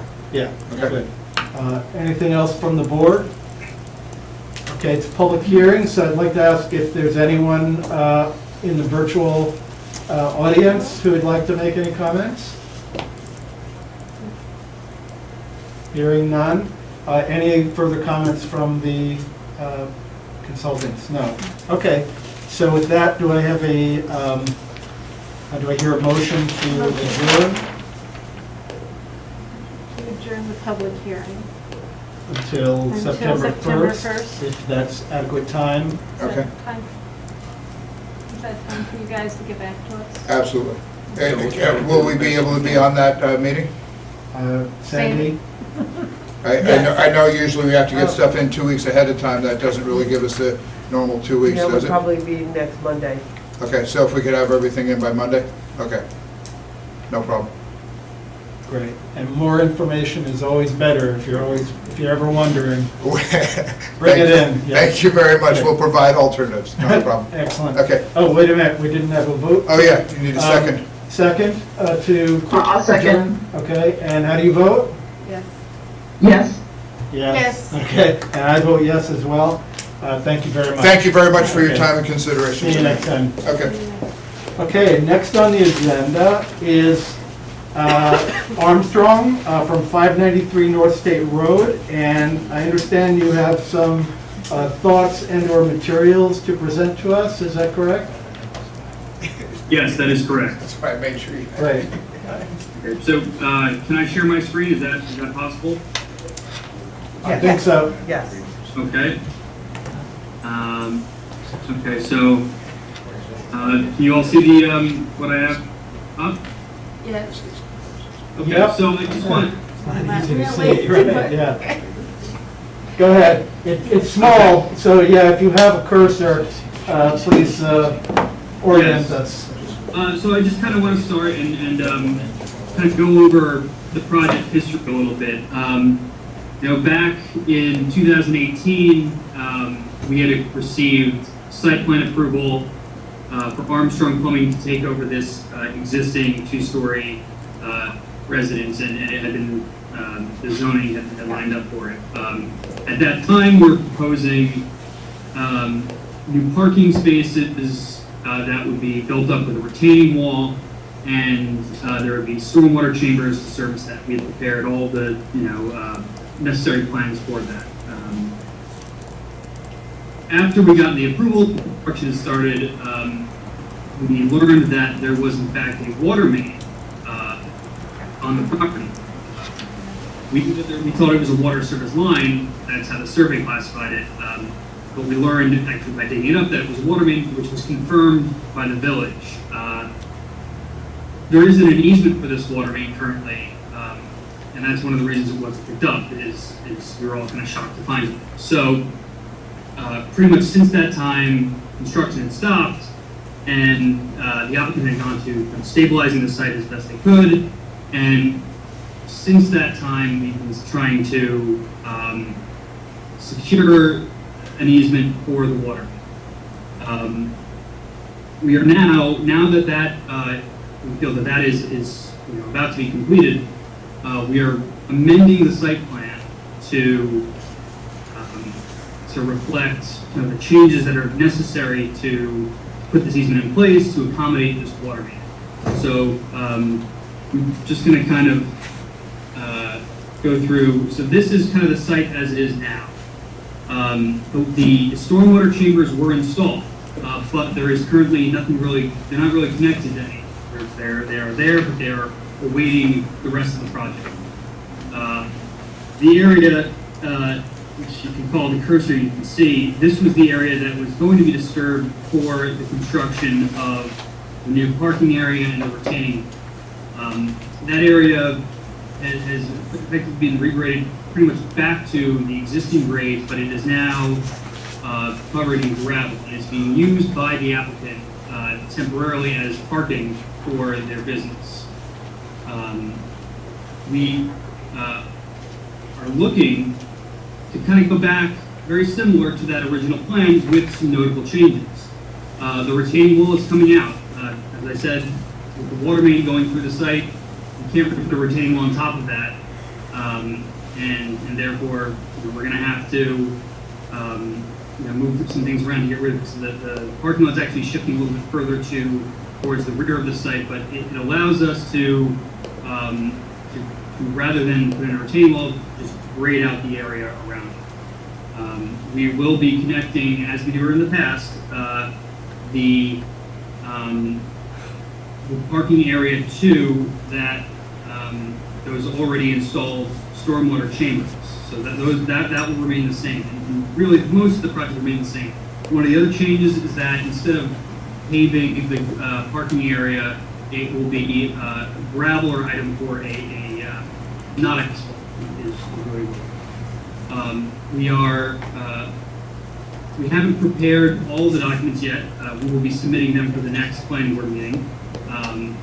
But we are, this is what we're looking to do. We're looking to get an amended site plan for these changes. Part of, perhaps mention, the big part of this is we're doing all this to put in this water main easement for the existing water main. As I said, there isn't one, and that's a big driving factor. So we're going to, update the plans to reflect all the changes that need to be made, and we're going to take the previously approved plans and basically just bring them up to what we have out there currently. And that is pretty much where we are. We haven't submitted anything yet, as I said. I just want to kind of go over what we intend to do for this project moving forward. You have something to? No? Okay. So let me just mention that last time you were before the board, we talked about the need for a lot of screening. Have you considered that yet? We haven't had the opportunity to look at the plan you were showing here. Right, so that we, I had been made aware of that, and it's not reflected on these plans, but it will be reflected on the set that we are, that we will be submitting. That we, along with that will be a landscape plan, and that will include screening as well as, all the necessary tree plantings that we will have to put in. Okay, great. And I assume that you've heard some of the comments we've made about landscaping for the previous two applications. Please keep those things in mind while you're choosing plants and locating them. Yeah, I have heard a bit of it. In the past, we had been referred to it's a list, I believe, provided by the DEC of New York State plantings. Is it still true that that is the list we should be consulting as far as choosing our plantings, or is there a new kind of standard we should be looking at? Donna, can you answer that? The link on our website. Sandy probably gave them the one, right, Sandy? There's a link on the website I can send them. Link on the website. Did you hear that, Tom? Yes, I did. Okay, I can great. send it. Oh, yeah, and you sent it already? I can. Oh, can, okay. If they didn't get it. Okay. You That sounds may have good. sent it to us back in 2018, because I believe I can file it today, but it could be that they've updated it, but I'll look for what's on the website. Right. Well, let me just make a general comment also that since this property is one of the first on North State Road as you come in a way it sort of, it gates the road and is that much more important aesthetically.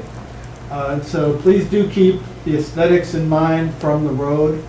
We want it to look really nice. There's a lot of work being done on, to try to make North State Road more generally appealing. And so please do make that a prime consideration. Are there any comments from the consultants? No, I submitted my comments last month, and they're addressing those. Okay, great. Nothing, anything else from the board? No? No. In that case, I guess we look forward to getting the plan, and did you say that you'll have that in time for the September 1st? The submission date is next Monday? Yes. Okay, we will have a package submitted. It may need to be updated as we go along with this. I will basically be just taking what was previously submitted and approved and updating that and resubmitting it. Okay, and nothing from you, Dan? On this? No, I'll take a look at the new plans. Right. Okay. All right. Great. Well, thank you so much for your time tonight. Thank you. Okay, so moving on to next item.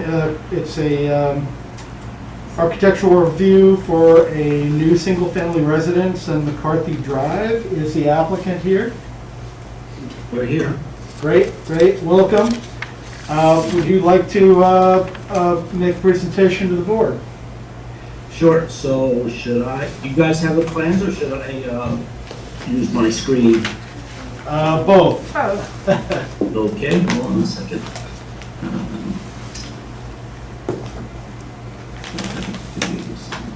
Screen share. Can you see it? That's not the house. All right, hold on, let me find it. All right, so, all right, my name is William Simeo Paredes. I am the architect for the Capassos, who just commented over there. So we're proposing, as you mentioned, a one-family, two-story structure at the end of McCarthy Drive, which is a dead-end street. I believe right now it's in process of becoming part of the town. It was a private road. Right now they are developing it and providing new sewers and utilities in the road itself. So we received a variance. The site is a little undersized, and I believe it was November that received the variance for the size of the lot based on our footprint, which is this. It hasn't changed much from the original variance that was granted. So our main front of the house is going to face McCarthy. We're sort of at a corner location. This is about a 63-degree angle turn, which is considered a corner lot. So we need to meet front yard setbacks on both this end as well as the front facing the water side over here. So along McCarthy, we'll have the entrance into the driveway, to the parking lot, and the two-car garage, which is to the left, this little section right here. The house itself, let's go to the first floor, would be here. So you come in, there'll be a long, nice little covered front porch overlooking the river. You'll have some sort of, I believe, views in the winter time at least. And on the second floor, you'll also have, I think, all year round views. So as you come in, you'll have a formal dining room to the left. To the right would be what we're calling an office. Mr. Capasso works from home a lot. And there'll also be a front public bathroom, full bathroom on the main floor. Going past the foyer, you'll have the main stair going up to the bedrooms. And straight ahead would be the family room, great room, which will be a sloped cathedral ceiling with the cross gable coming through the back, which opens up to the family dining and then a large kitchen serving that area. Off the kitchen, you'll have a hallway with a serving area for the formal dining room, a large walk-in pantry, and then a mudroom here leading to the two-car garage. Up the stairs, you'll land around here. There will be a nice large window in the front overlooking the river again, so we'll provide a little bench seat for the kids to hang out. Over here to the right is the master bedroom facing the front again, with the master bath and his and her closets. And down the hallway, we'll have the 3 bedrooms. The 2 boys will be in the back, similar sized bedrooms. They'll share a hall bath, and the laundry will be right next door. In the front of the house, you'll have their daughter's bedroom with her private walk-through wardrobe closet and bath. Along the front of McCarthy here, she'll also have a bench seat and some built-in bookcases. So the elevation for the front of this house would be this. So we're proposing hardy board, clapboard siding. There'll be a covered porch, as I mentioned, which will have a metal roof. There'll be a metal roof over the 2 entrance, garage door entrances. And the front porch itself, the bottom foundation will be clad in stone, as will the wall inside the covered porch, the dining room wall and the entry wall. The rear of the house, again, is all hardy board siding. This will be the family room with a gable cutting into the sloped ceiling inside. Large French doors leading out to what I believe is going to end up being a patio instead of a deck, which is what I'm showing here, based on our engineer's elevation proposal for this structure. And this here is the garage with an unfinished space above. The side elevations, then there'll also be, what am I trying to say? Shutters along the front facade and along the south facade as you're pulling into McCarthy and going around the bend. The stone chimney will match the front porch. And I believe I provided a PDF of the actual finishes earlier this week. But I'll show it to you right here. So the roof is just going to be an architectural series, 3D, or I don't know what they really call that. It's an architectural series. Black shutters, and here's square stone cut stone that we're proposing for the front porch, similar to this porch here. This is the blue hardy board siding and a bronze metal roof along the front of the house. And basically that is my presentation. And I'll be open to any questions or comments the board may have. Thank you. Comments from the consultants? Kind of hard to hear. Maybe it's mine. Oh, I'm sorry. Comments from the consultants first? Yeah, my comments really dealt with the actual submission. There are a number of items that need to be submitted by the applicant in order to complete this application. While the applicant did provide materials, they do need to note those onto the site plan. Also, relationship to the neighboring properties and structures is another item that was not provided. Location of plantings, including a planting list, needs to be provided. Location of any screening devices, walls, fences, proposed height and construction, lighting plan. A completed zoning table needs to be provided. While the applicant provided a zoning table for the lot, they didn't necessarily provide a zoning table for the house placement to confirm that they will meet the zoning setbacks. I really can't hear much of what is said. To speak, you can take it off your mask. All right. Could you check if the light is on your? I heard lighting, I heard some landscaping. Yeah, can you hear me now? Better. Okay. So basically, I provided a memo, and in the memo, it identifies items that are still outstanding for your application to be considered complete.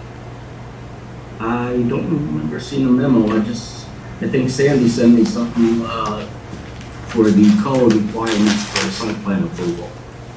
Okay, so And if she has. So let me just, the lighting, this is a single family. Well, so I think before, you can verbally explain this to the board, but it needs to be provided onto a site plan itself. So that information, lighting, zoning table, the trees that you're proposing to remove, landscaping plan, as well as relationships to the neighboring properties and identifying the actual finishes on the site plan itself. For a one-family structure, we need to provide a site plan, a planting schedule. That's correct, that's part of the ARB application submissions. Okay, because I didn't do it last time we did a single-family structure. I thought this was a ARB and we're not doing site plan approval, but if that's required, then I do have some planting here that I could include on there. It's taken directly from the ARB, the section from the ARB requirements in the town code. And the memo was dated August 13th from Valerie and Nelson Port Voorhees. Sandy can send you another copy. Make sure you get that. Yeah, I would like to, I'll look at the memo and address the site plan. But as for the lighting, I mean, again, we're not providing any outdoor lighting other than any motion sensors over the front door and deck lighting in the rear. Right, so that needs to be on the plan, right. Right, have it on the plan. Any other comments from the consultants? Yeah, I guess I can read my comments. Great. The applicant hasn't seen mine. Can you hear all right? You hear me all right? It's really difficult. You hear me any better with the mask off? Closer. Go on, I'll just lean in. All right. Okay, so the comments we had was provide a grading and utility plan for review. Prepare a stormwater pollution prevention plan for the project that includes erosion control measures and post-construction stormwater practices. And is the section of McCarthy Drive that the property abuts a town highway? Will improvements to the road be required to provide safe access to the proposed residents? And I think you spoke to that earlier in terms of the work that's ongoing, because this portion of McCarthy Drive up to recently was not improved, and I don't believe it was a town highway, so we'll have to address that as the Yeah, town I believe the proceeds. engineer addressed all those comments. Maybe it wasn't submitted yet, but the engineer addressed the comments, and I believe he spoke with the town engineer as well regarding all those. But I'll double check on that. Yeah, he didn't speak to me. I've not seen any engineering plans. Okay. Anything else? That's it. That's it. Comments from the board? No. What do you want information on? Okay. Donna, anything? No, I'll just wait for more information that was requested. Okay. I have a question about the stone. I couldn't quite see it well. That helps, actually. Okay, and I wanted to confirm that it's natural stone, not synthetic. No, it's a natural stone veneer, about around 4 or 5 inches thick. Okay, that's good. And I think that's all I had. So we'll wait for the next submission where you address all the issues that the consultants and the board have, well, the board hasn't made other than that. So so we look forward to seeing your reply next meeting. Yeah, so I'm gonna interject here. My request is, what is needed is sent to us. I've had multiple communications over the last month and 2 weeks, and this was not asked. If it was, we would have submitted it. Multiple times I was asked to resubmit paperwork, which we did. So my request is, if there's something that's needed, it's sent over to us so we can provide it. The fact that I sat here for multiple hours to only find out that paperwork wasn't submitted, that is then being requested, is not acceptable for me. It is not appreciated. I didn't receive Not it. acceptable. And usually it goes to David Capasso before it goes to me, and I haven't received anything. And I just double checked. because I could have missed it. But I looked, nada. Well, it's the applicant's obligation to know what's required under the code, and a full submission wasn't ever submitted to the town. So there's a code requirement that specifies what needs to be submitted, and it was not submitted. So really, this is just a courtesy. It should have already been submitted. There was multiple submissions and correspondence, and this was not communicated.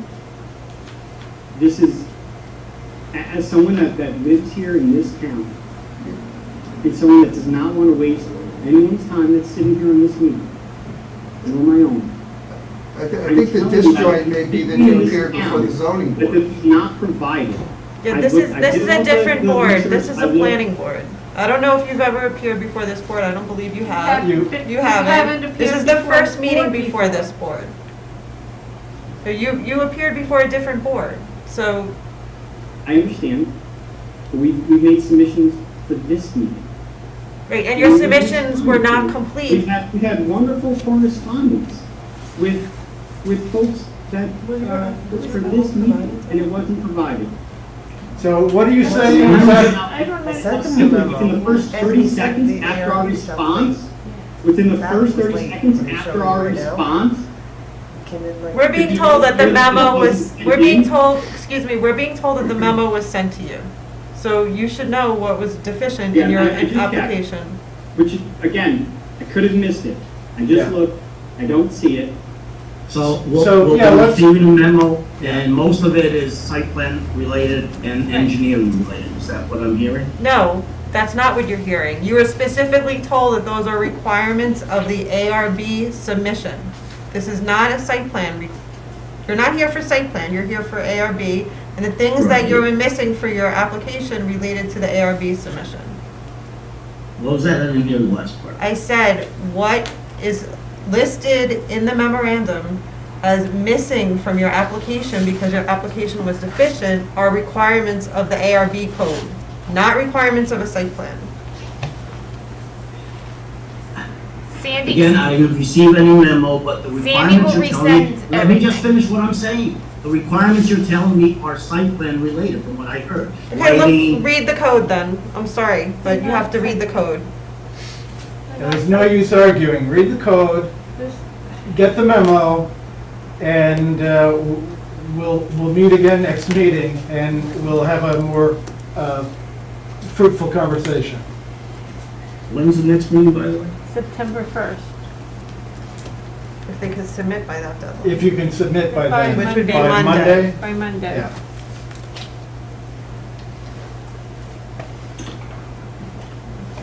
And- Yeah, we'll submit at least most of them and sometime after if we need to. The And, rest. and if, I don't know if this is the first kind of a application for these homeowners, but I would just ask you to be patient with the process. It generally takes a few rounds, and we are very mindful of your time and your cost. So please don't think otherwise. We're here for you, but be patient with the process. Is there anything else from anyone? I think we have to open a public hearing for this, is We that would right? have to set a public hearing Yeah, we date. have to set a Oh, public set a hearing. public hearing date, right, okay. So, So- I don't know if you're feeling that you have enough of the information, considering all the things that are. Yeah, we don't have the information yet.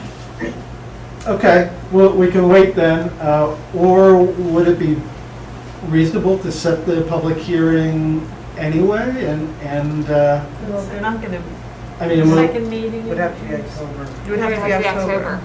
have to be October, oh, okay. Because it's not enough time, but. Not enough time for the notice For and the everything. notice, Okay, okay.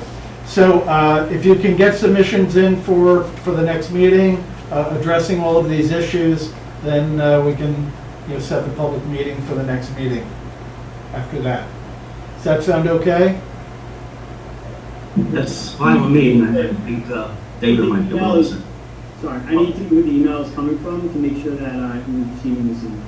I'm sorry, could you say that again? He wants to know who the email would be coming from. Oh, okay. It's from the same place where you got the notice to join the meeting.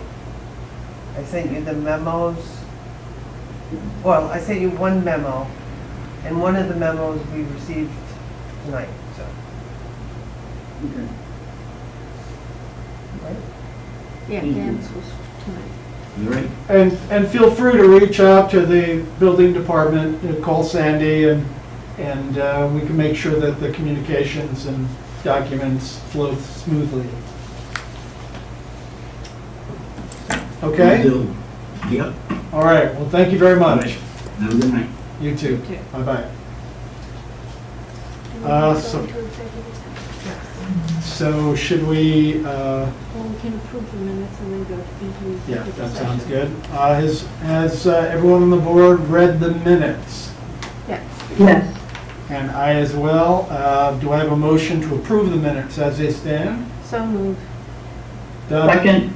And Donna, how do you vote? Yeah. Caroline? Yes.